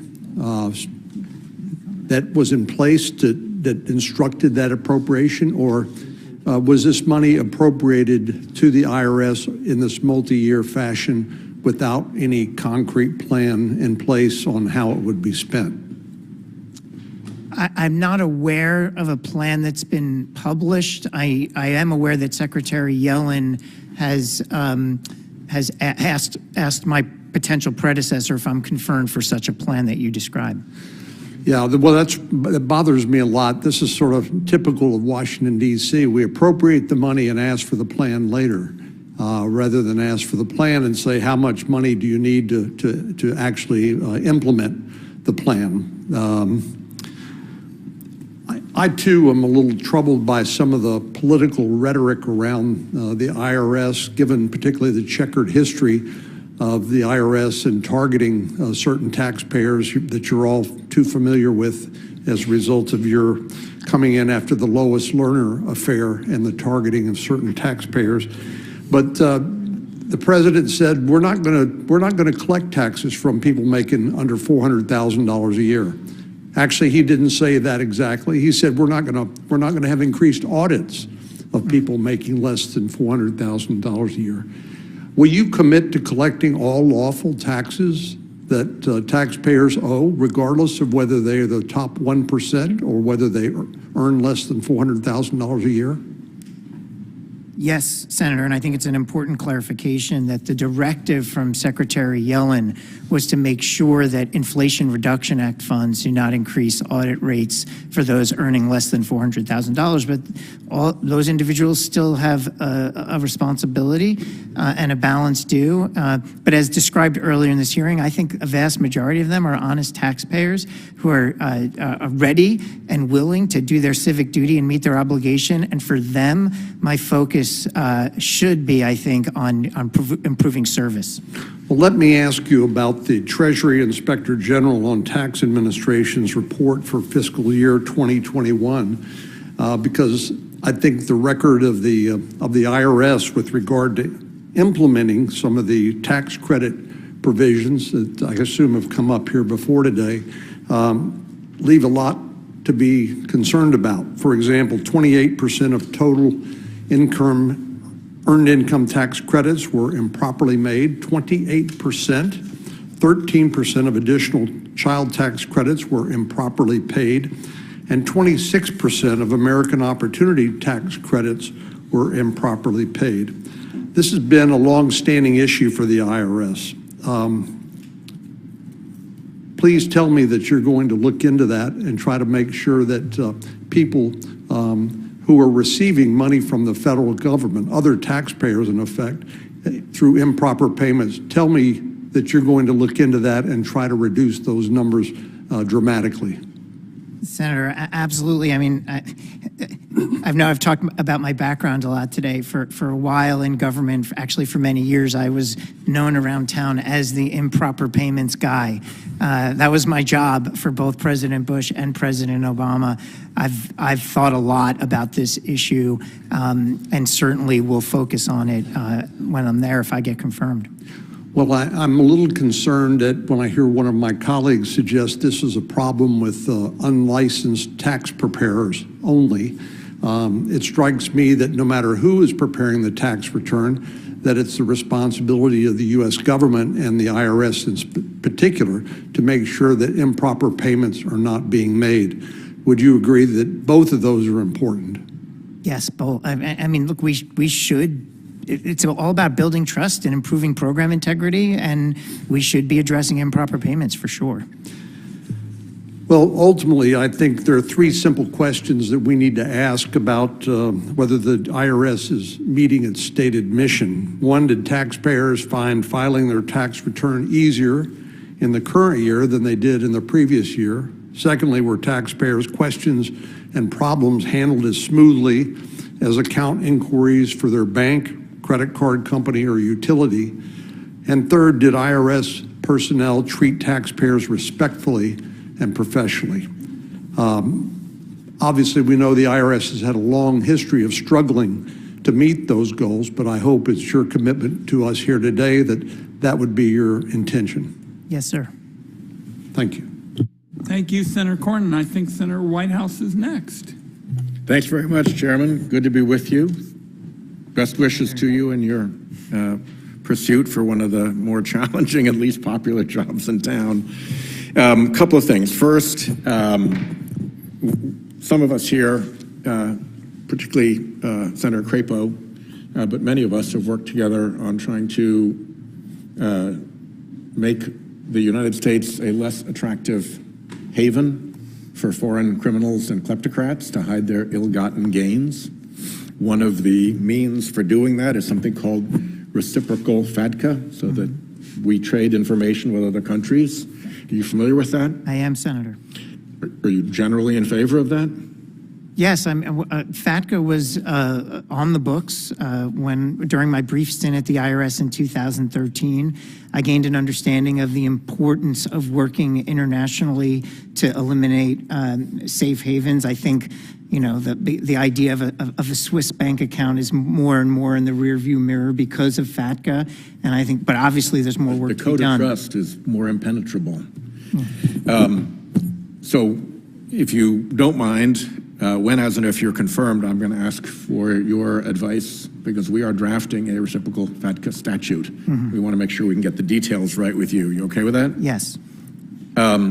Second, the plan for IRS reform, I'd love you to share it with us as soon as you can so we have an idea whether you're complying with what I think our three goals were, which are better customer service, more rapid refunds, and real diligence in going after the returns of complex high-income filers who appear to have been getting away with a lot of mischief at the high end of the income spectrum. So if those are your three goals, I'm for it, and I hope your plan will bear that out. Yes, Senator, I'm aligned with those goals and values. And last is the problem of 501Cs, particularly 501c4s, but the problem is spreading a little bit. The first thing is that we have seen political money flow through 501c4s in explosive, unexpected numbers. Nobody ever thought it was going to be like this years ago, but here we are, literally billions of dollars pouring through, hiding who's spending the billions. And I'm interested in finding out what the IRS is doing just to track those numbers, how much is flowing through. So that's problem one, scale.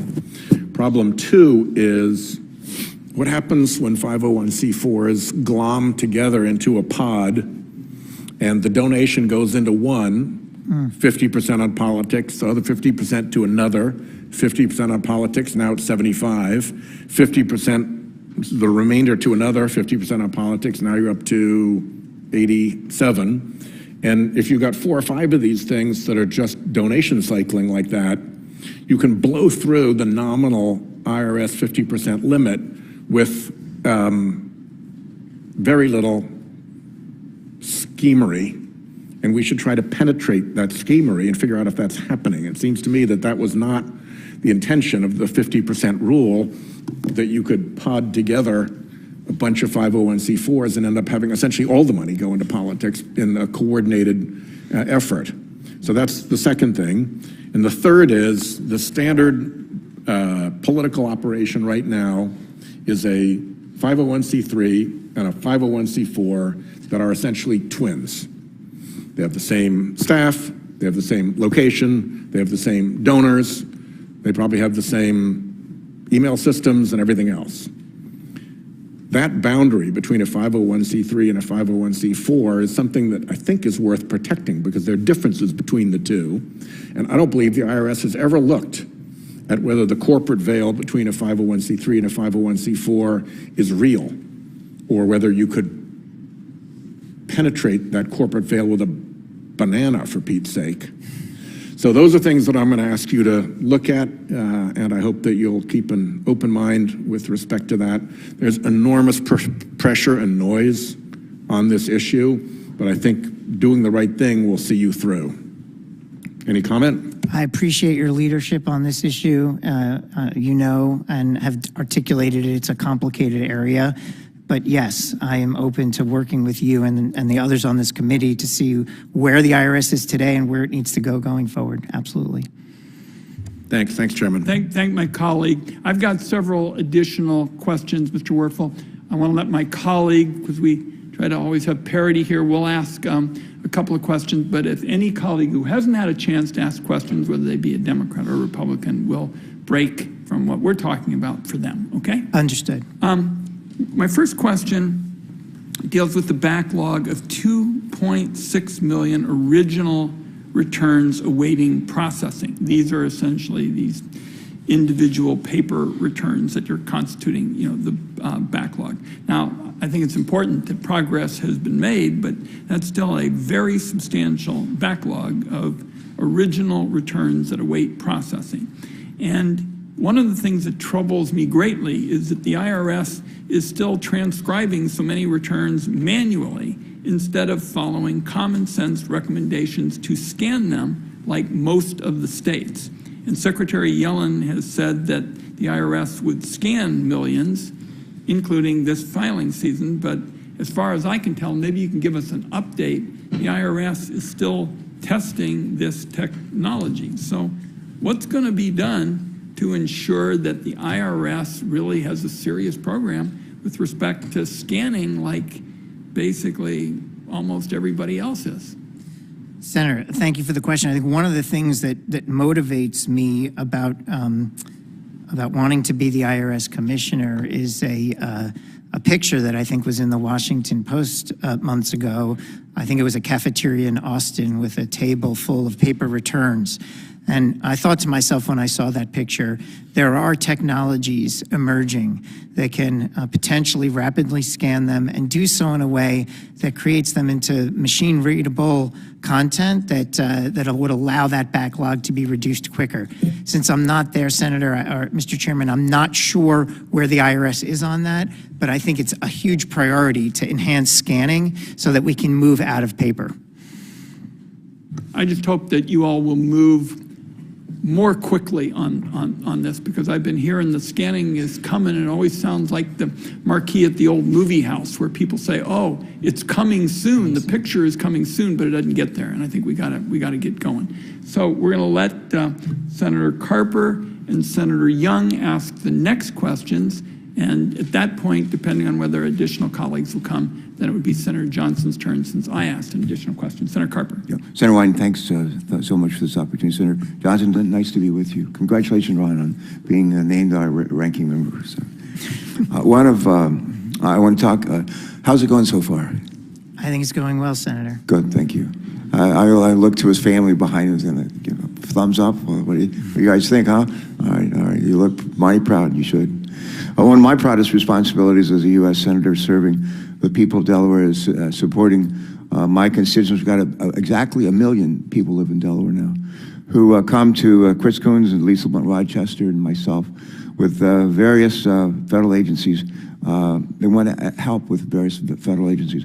But one of the agencies that leads the hit parade in terms of we need to provide more help, better help, is the IRS. And I receive regular reports from my constituent services team in our state, and the IRS frequently ranks at or near the top of the list of issues that we're hearing the most about from Delawareans, and it's not always complimentary.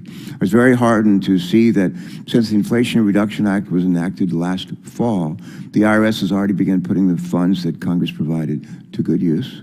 Some of my colleagues have already mentioned this, but I think it bears repeating. Since hiring 5,000 workers to staff the phones using Inflation Reduction Act funding, the IRS is now answering 90% of taxpayer phone calls this 2023 tax season. That's up from, get this, 13% of the calls answered during last year's tax season. So from a lowly 13% to 90% as a result of the ability to hire that additional 5,000 workers says volumes. What additional measure? And let me just say, when I was privileged to be governor of Delaware, we had there was something called J.D. Powers Quality Awards, and that would go to a company in our state or a nonprofit in our state. Last year I was governor, it went to the Division of Revenue, which is like the state version of the IRS. They won the Quality Award for service that they provided to the people of Delaware, and I want to see some of the IRS get that kind of recognition for quality. But what additional measures would you take as commissioner to ensure that the IRS is responsive to taxpayers who need assistance? And how will you improve transparency and communications between the IRS and taxpayers across the board? Senator, thank you for the question. And, you bet. And I too am learning of this information of improvements, significant improvements, it sounds like, in terms of call rates answered. But beyond that, I think we also want to put people in taxpayer assistance centers. I've also heard reports that taxpayer assistance centers aren't staffed the way they need to be, so there's long lines there or people can't get in. I think there's an opportunity beyond just putting people in the call centers, which is critical, digital solutions, enhancing the functionality of applications on iPhones, of the website, so that people find their experience in an electronic format to be extraordinarily helpful. One of the things, Senator, that I think could be very important to do is to benchmark what are other world-class customer service organizations doing that the IRS is not? How are they measuring their customer experience in a way that the IRS is not? My objective would be, because of how important I think it is to Americans, that we should not only be benchmarking what these organizations are doing, we should be able to beat them. We should be better. And that would be my objective. Good. That reminds me of find out what works, do more of that. Yeah. There you go. Find out what doesn't work, do less of that. How have your experiences in both the public and private sectors prepared you for this role to lead the IRS workforce? How would you as commissioner work to fill the gaps in the workforce, improve training practices, and otherwise uplift the agency's almost 80,000 full-time employees to ensure that they can perform to the best of their ability for American taxpayers? Yeah, well, I go back to I think about my bio and the fact that I joined as a GS9 and, early in my career really developed an understanding of what the perspective is of the civil servants, developed expertise and subject matter on really the nuts and bolts of government. I'm kind of a government geek, Senator Carper. I tell people, like, if you want to get a cup of coffee and talk about the latest changes to OMB Circular A11, I'm your guy.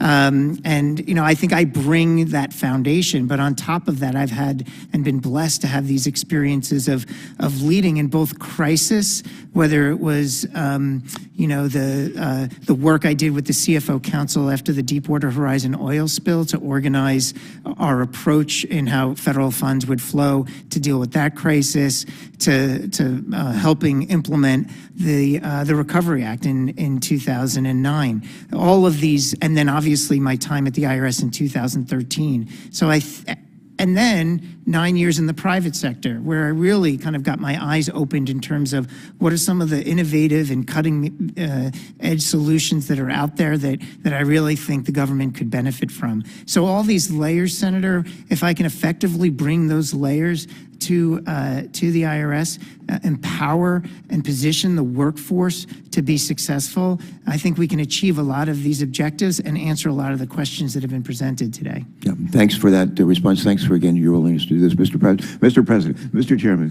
I'm going to ask a unanimous consent request to ask a question with respect to the free file program. I was going to ask about that, and I'm glad you are. Good. There you go. Thank you. Thanks very much. All right, let's.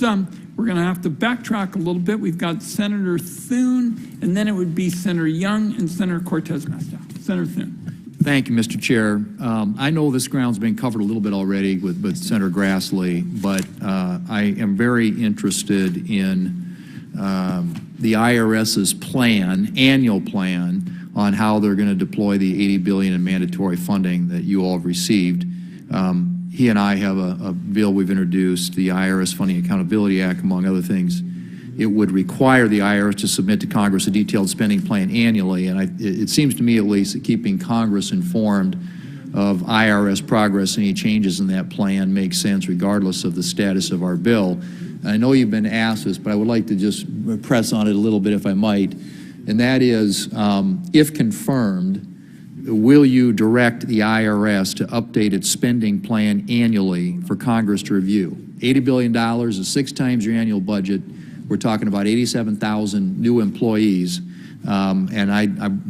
so would you commit to, will you direct the IRS to update its spending plan annually?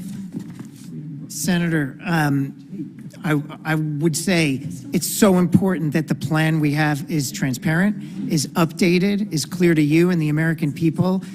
Just sitting here, I think an annual update is reasonable. I do want to talk with the IRS employees and the Treasury Department once I become a federal employee, if I'm fortunate enough to be confirmed, to confirm my understanding. But the general principle of updated plans annually resonates with me. So thank you, and I hope that you will be able to make a more definitive commitment after consultation. So in this new funding, $46 billion of it goes toward enforcement, and only 4% toward helping with the filing claims of ordinary tax filers. And to me, it seems like the record, at least the current record, recent record of the IRS, which includes 10 million unprocessed tax returns and a 13% phone call pickup rate in 2022, that improving taxpayer services ought to be the #1 priority. Now, obviously, the allocation of funding doesn't suggest that. When you have 46% allocated to enforcement and audits and going after people, only 4% or $3.2 billion for taxpayer service. So again, in terms of priorities, as you look at this issue, what will be the higher priority for you when it comes to administering the IRS funding allocation? Better customer service to taxpayers or increasing the number of audits on Americans? It'll be a dual priority, Senator, equally focused on improving taxpayer service, in particular for working families and small businesses. And side by side with that will be a commitment to improve the IRS's capacity to unpack complex returns, which is something I understand today they lack that capacity. Well, I hope that you will, that the agency will double down when it comes to just dealing with prioritizing taxpayer services. I mean, that data, those numbers are just non-defensible, inexcusable, and needs to be fixed. Let me just ask, and maybe this has been asked already as well, but the data breach going back to 2021, the ProPublica data breach, there still hasn't been any, accountability on the leak or the breach of private taxpayer information. And I know you're going to punt that to the Justice Department, but do you think it's acceptable that here we are 2 years later and there still isn't any information about what happened there, who the leaker was?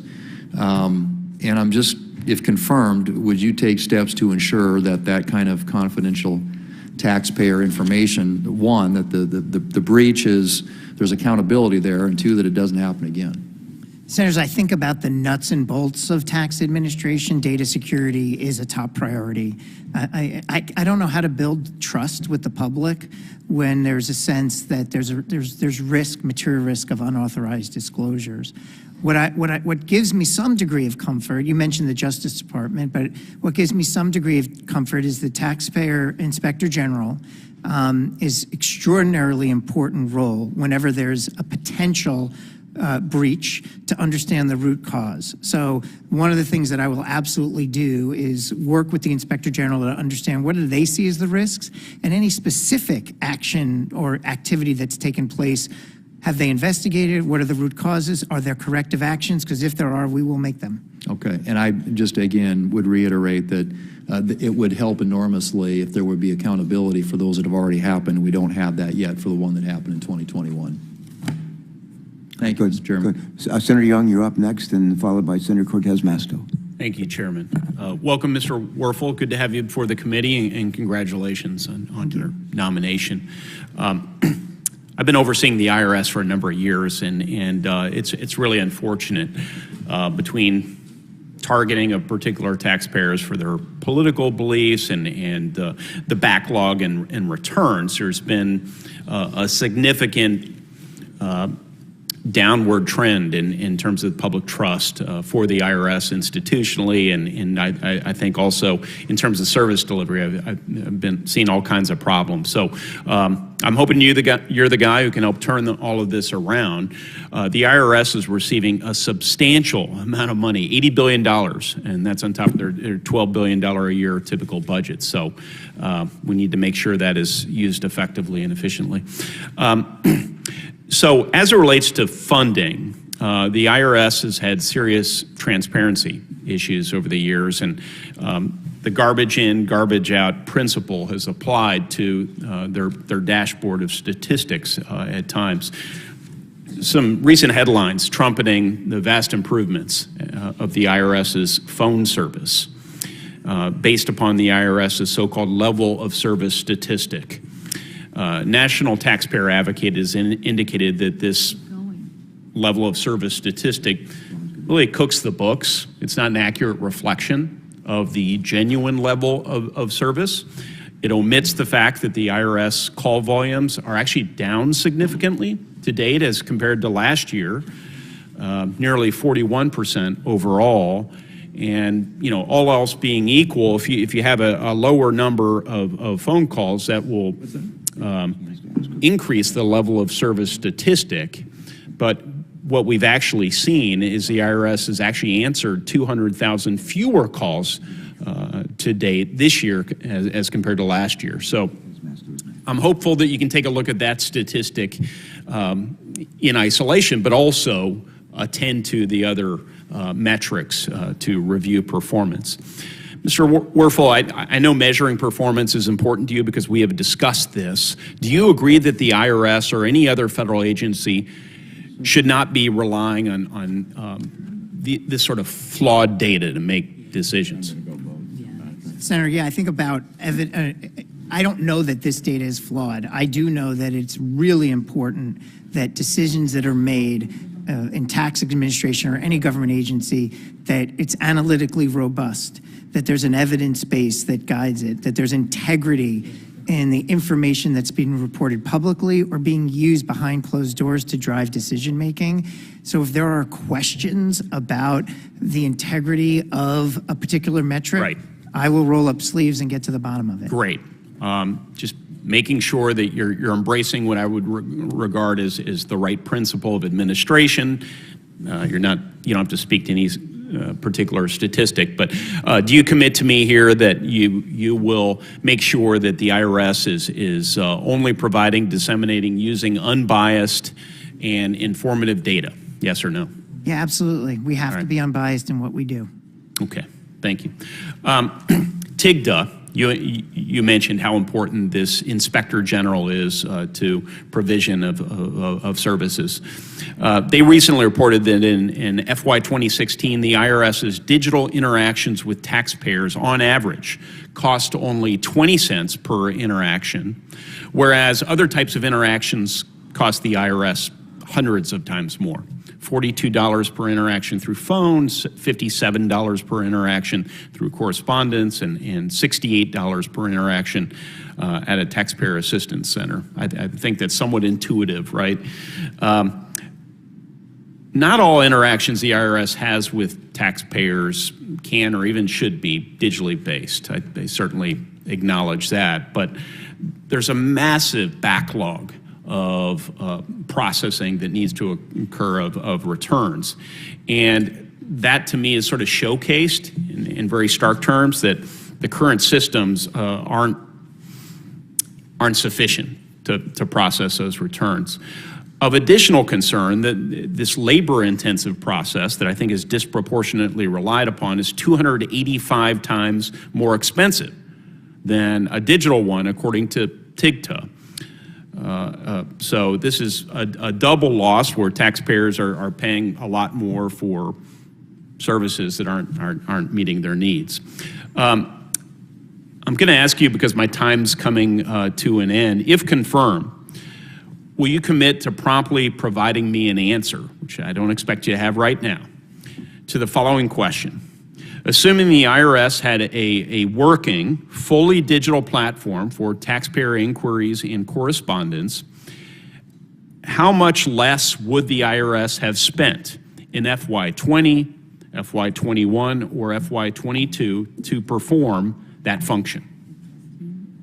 I will work with the team to figure out what the best potential way to answer that question and come up with the most robust estimate. Okay. Thank you, sir. All done?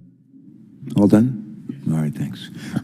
Next, Catherine Cortez Masto, and she'll be followed by, I think, by Senator Warren. I believe you're next. Yes, thank you. Saving the best to last. Here we go. Thank you, Mr. Chair. Go ahead.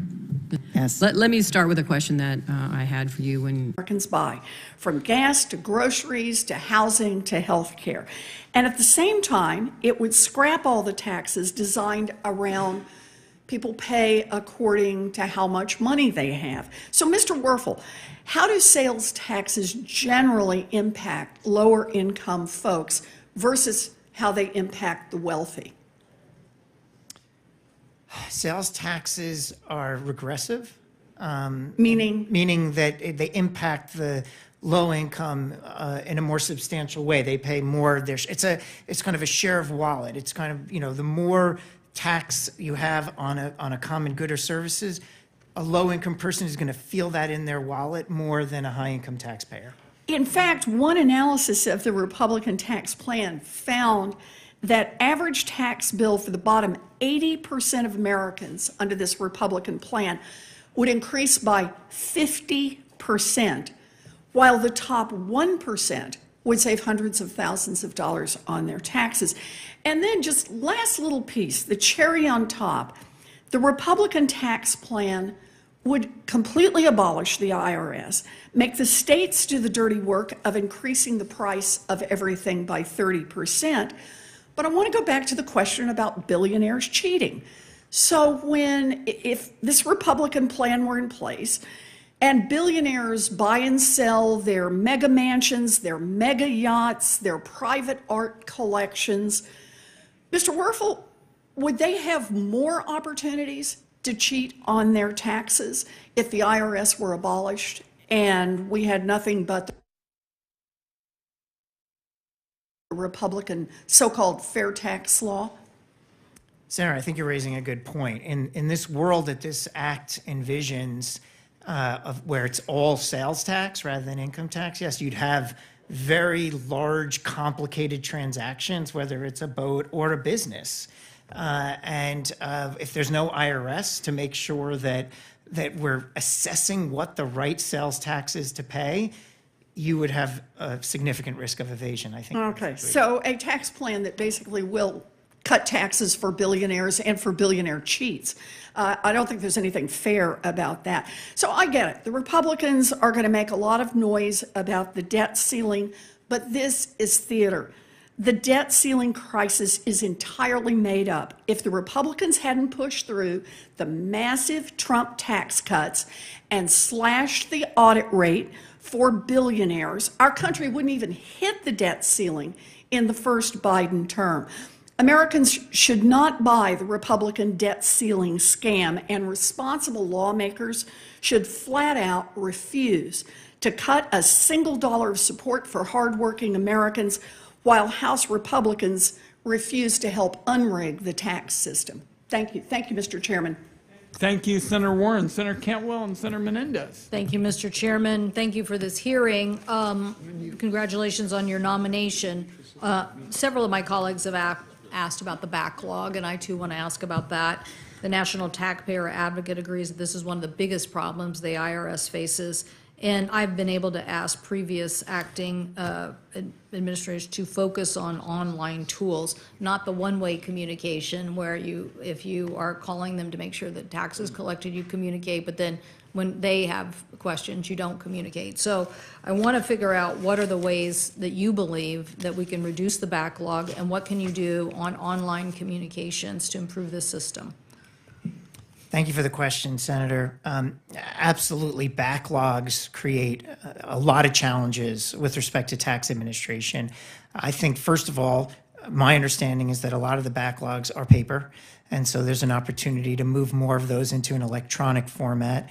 By doing that, they'll be more searchable. You'll be able to segment them into activities which can be done relatively quickly and getting taxpayers an answer in a timely way versus segmenting those that might take more time.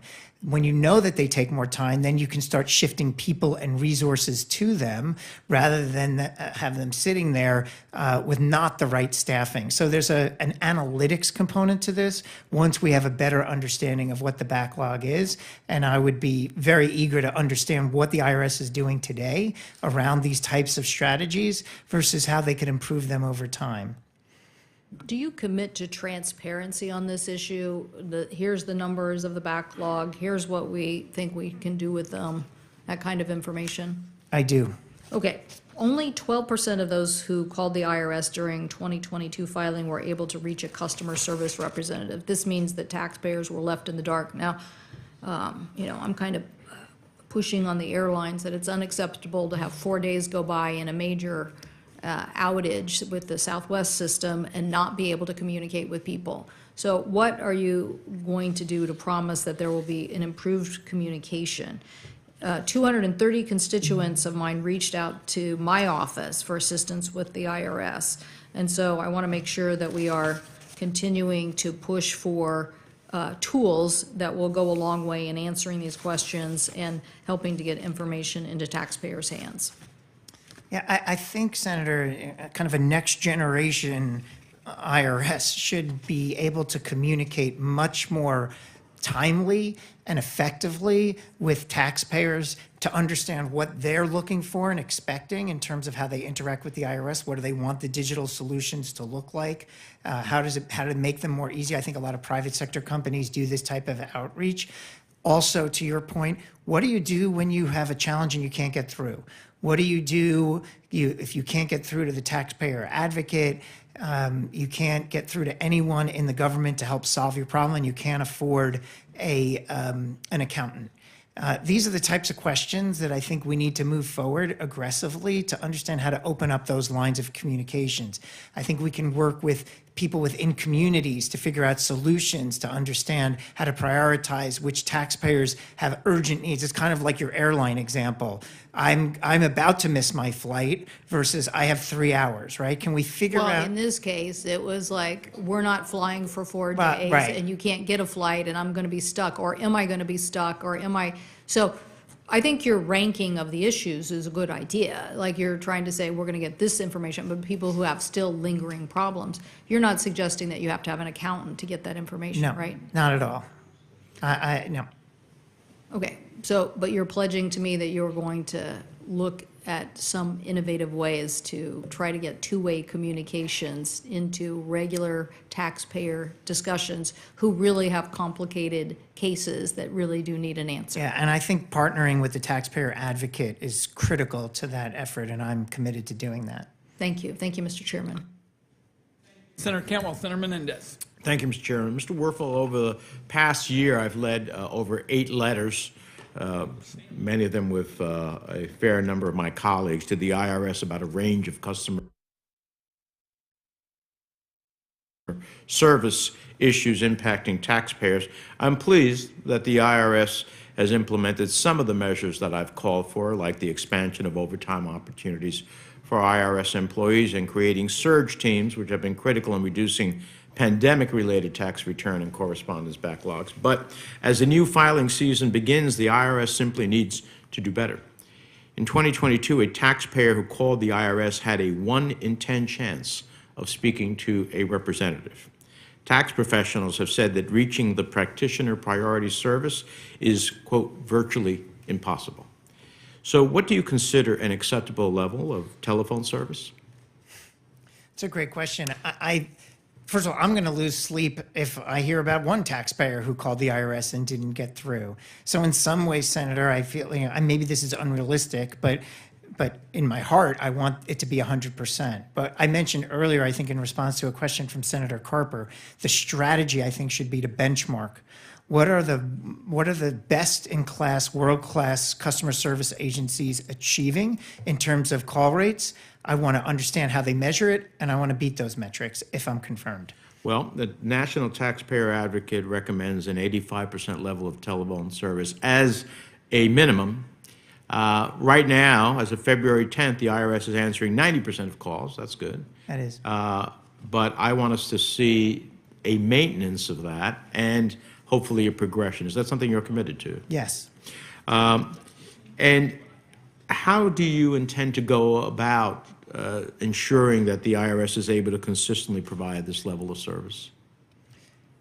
Well, I look at the Inflation Reduction Act certainly as an opportunity to strengthen the overall resources that we have, increase customer service, technology that is strategically placed within the customer service solutions that are efficient, that get certain questions that taxpayers have can be answered by technology, and we should be putting those in place and testing those. So I think sustaining it is coming up with a strategy and implementing that strategy for a higher performing service apparatus, which involves improved process, hiring more people, training those people, improving technology. I think all of these things will be part of a plan that I hope to work with this committee on for improving service and, as you raise, sustaining it. Well, this is one of the efforts I've led here to try to have the resources, the chairman as well, for the IRS to do its job. Because in my view, the IRS is in the customer service business, and it needs to get back to basics. That means answering the phones, processing tax return, processing timely refunds, and which is almost along the lines of what people would expect of their elected representative. Answer the phone, give me a responsive answer to a mail that I sent you, and do it in a timely fashion. I want to echo, I understand that I was chairing a foreign relations hearing, but I want to echo the question of the topic of equity in tax administration. I think others may have referred to it, but that joint report from Stanford and the Department of Treasury found that black taxpayers are at least 3 times as likely to be audited by the IRS. Now, the agency doesn't collect data on race or ethnicity, but the disparity is attributed to the IRS computer algorithms that select the returns for audit. So at the same time, the IRS is known for low audit rates of high-income taxpayers and large businesses, which has led to an estimated gap in tax collections of nearly $500 billion. So do you plan on addressing these disparities that the IRS have confirmed? Absolutely. I mentioned earlier, Senator, these are very concerning. Equity is a critical part of effective tax administration. We should be constantly understanding where activities are having a disparate impact on any particular group. It's particularly concerning if it's having a disparate impact on racial minorities. I will, if confirmed, work with the IRS to understand why this is happening, get to the root cause, and figure out solutions so that it doesn't happen in the future. Good. Finally, taxpayers have a right to receive prompt refunds regardless of whether they file online or by paper. It's unacceptable that 13 million taxpayers who filed via paper waited an average of 6 months or longer to receive their refunds. As you can imagine, these delays cause taxpayers to feel confusion, frustration, experience financial hardship, all of which are preventable. In March, the National Taxpayer Advocate issued a directive requesting that the IRS implement scanning technology to ensure that taxpayers receive timely refunds while also saving the agency time, money, and resources. Scanning has been used by 17 state tax agencies for over 20 years. The benefits are clear. I'm pleased that Secretary Yellen has promised to move forward with plans to automate the scanning of individual paper returns. Do you commit the IRS to implement scanning technology for all individual paper returns by the 2024 tax filing season? Senator, moving from paper to digital environments is an absolute priority. I know that they have started scanning and looked at scanning solutions. I want to, if confirmed, understand exactly where they are, but the commitment that I would have is we should absolutely be pushing more paper to electronics, and I think scanning is the way to go. Thank you, Mr. Chairman. Senator Menendez. Senator Johnson, I think is going to make a couple of points. He has one question, and I have one question, and I'm going to wrap up with a short statement. So, Mr. Werfel, you are about to be liberated. I know it's hard to imagine because you probably thought you were going to be here eating your cornflakes, and I am stunned as the father of 5 children that your kids have been so patient through this whole thing. They've been trying not to smile, which I'm sure would not be the case with respect to my children. So, Senator Johnson. That's called good parenting. I guess, yes. Let me start, Mr. Chairman. I want to thank you for how welcoming you've been to this committee. Thank you. This is my first hearing as a member of the Finance Committee. I gave up a position and all my seniority on Senate Foreign Relations and on Commerce Committee to be here for this issue. It's an incredibly important issue. Now, how do you raise the revenue the federal government needs to govern this country? And it needs to be done in a very fair manner. I was fortunate that Senator Crapo asked me to sit in for him as ranking member. I was happy to do it because I wanted to sit through this full hearing.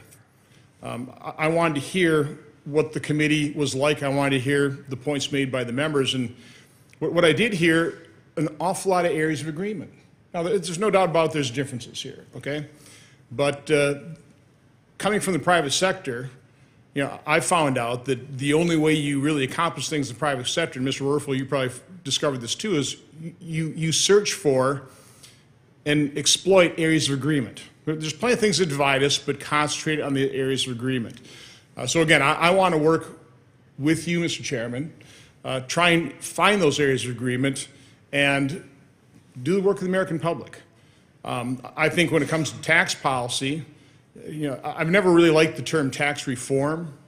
I'd much rather concentrate on tax simplification and tax rationalization.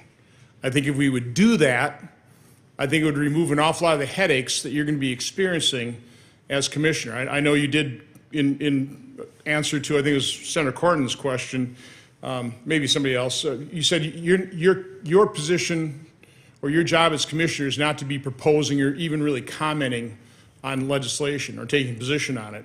But I do hope as commissioner you inform this committee what laws, what legislation are giving you headaches, are making it very difficult to administer the tax law in a fair and impartial and efficient manner. I think that's extremely important. So my question for you, and sorry if you did cover this, but I did have to go for votes a couple times. One of your challenges is going to be replacement of the baby boomers, as well as whatever hires now Congress has enabled you to do with their funding. In Wisconsin, probably the biggest challenge for any employer is finding people to hire. So my question is, have you considered that? Do you have a strategy for dealing with the replacement of many people in the current workforce, and then hiring qualified and hopefully impartial staff for the IRS to administer our tax code? Thank you for the question, Senator. Absolutely. The statistics that you raise on the retirement of the baby boom generation, I think that's going to hit a lot of industries and a lot of government agencies. Looking at the statistics that I've seen, it's going to hit the IRS very hard, with tens of thousands of employees set to retire over the next 5 to 6 years. How do we backfill those? I start first with partnering with the Office of Personnel Management in terms of the broader government recruiting that they do. I also believe that there can be outreach to communities, to retirees that may want to come back and work and serve their country in this way if they have expertise. I think about veterans. I think about schools and graduate programs. There's maybe not everybody, but there are individuals that I think would be excited about the opportunity to serve their country in this particular way because they're interested in tax administration. They're fascinated by the world in which we operate. As Oliver Wendell Holmes said, taxes are essential to a civilized society, and I think some people get the itch to want to be involved in that. So I'm excited in particular about how to get people outside the IRS today who we're going to need in the future excited about the mission and on board. And if we do it right, they'll come on board with all the right mindsets of fairness, equity, impartiality, so that we can, in every step we do, build trust. Again, I appreciate that. Appreciate your willingness to take on this task. It's an enormous task. And my final point, Mr. Chairman, is there is a difference between tax avoidance and tax evasion. I don't think there's anybody on this side of the aisle that is going to support tax evasion. We all want to clamp down on tax cheats. There's no doubt about that. I would like to simplify the tax system, rationalize it so that tax avoidance, which is a legal thing, but if we simplify our tax code, that won't be as big an issue either. So again, thank you, Mr. Werfel. Thank you, Mr. Chairman. Thank you, Senator Johnson. And Mr. Werfel, we send you off, and I'm going to pick up on a point that Senator Johnson made, and you probably know this because of your involvement with Chairman Hatch, who wasn't exactly an atomic secret. He treated me like a son, and we did big things in this room, child welfare and health care, a host of issues. And we did it, and I think this really touches on where we are, and I don't want to put words in his mouth, but where I think Senator Johnson wanted to go. We have big differences of opinion in this room, no question about that. But we also have a history in the Senate Finance Committee of being able to find common ground. And I will tell you, I am particularly proud of the fact that this committee helped to break the gridlock on the gun safety legislation in the last Congress, because there were people who said, oh, it's mental health. There are people who said it was guns. I'm of the view that there are issues on both sides. We ought to keep guns out of the hands of people who shouldn't have them, but mental health is a big challenge. And this committee came to play right away, and we put into black letter law the text that Senator Murphy and Senator Cornyn were able to use on those mental health provisions. I can tick them off for you. It was help through Medicaid in schools, the suicide, hotlines. We made it possible to get additional help, prevention, Senator Stabenow's historic help with respect to behavioral health. So you'll find here that you get us the facts about where the department wants to go. You've said to several senators that you expect us to hold you accountable. I'll start by saying the 60 days on the racial discrimination issue. I think you heard from colleagues, we started off probably 3 hours ago. Members of this committee think this is very, very serious, this kind of discrimination, in effect, where nobody's even looking for it. Yep. God only knows what you'd find if you were looking for it. This is serious business, so I'm expecting that. I want to know what you think the reasons are for it and what we're going to do in correction. So I'm just going to ask one additional question, and then we'll call it a day, and you won't have to stay here until breakfast time tonight. You could hear members talking about their interest to the greatest extent possible in voluntary programs. When Senator Blackburn and I were talking about some of the issues with the restaurants and the hairdressers and the like, I said, not going to be any mandates here. The fact is, for most Americans, the government has the relevant information that they need to complete a tax return. These are the firefighters and the nurses and the teachers that my wife always says, I hear this so many times I wake up in the middle of the night. My husband's talking about firefighters, teachers, nurses, and 2 tax codes. But the government has the information.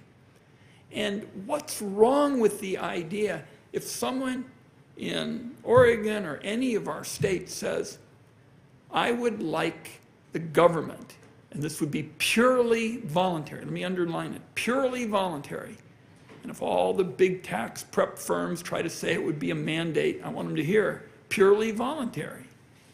But if a person says, I'd like the government to take the information it has, kind of give me a draft return, I'll make any changes and send it back, What is wrong with having a voluntary approach like that? Your thoughts? Well, I would go back to the question of what are the authorities the IRS has? Is this something that would have to be implemented in law, or can it be administered without a law? If it needs to be implemented by law, then my opinion on this as a potential commissioner, Mr. Chairman, would be, can we do it? What are the gaps that we have with our technology? What do you make of the fact that so much of the rest of the world does it? We're all wondering around, oh my goodness, it's so complicated. Much of the rest of the world looks at us and says, hey folks, how can it be that you can't figure this out? And I'm not talking about the administration of it. You're making very valid points. But having heard how senators feel about the nature of a voluntary program, I assume you don't have problems with voluntary programs in this, this area. I don't. And in fact, first of all, you mentioned other, whether it's states or nations. I'm a big fan of benchmarking. I want to understand what other tax administrators are doing, where they're having success with customer service and their experiences. And I think that's going to be part of, of a go-forward plan. Your point around, is this a solution that can really unlock a lot of benefits for taxpayer service? We should be looking at it. I just put it to tax policy and this committee to decide whether the wisdom of that, if it requires a legal change, and my seat at the table. Well, as you know, we already put language in to the legislation. I and several colleagues have been interested in it, so you're going to do it. I just want somebody to have their heart in it. Yes. That's why I'm asking you. Yes. I'm very interested in it. Constantly stunned when I have town meetings. I made this commitment to have town meetings, every county, every year, 1,030. When I bring this up, people look at me, yeah, what's holding it up? And it's hard to explain it. So you got a lot on your plate, but right at the core of the mission is we want everybody in America to have a chance to get ahead. I want people to be successful.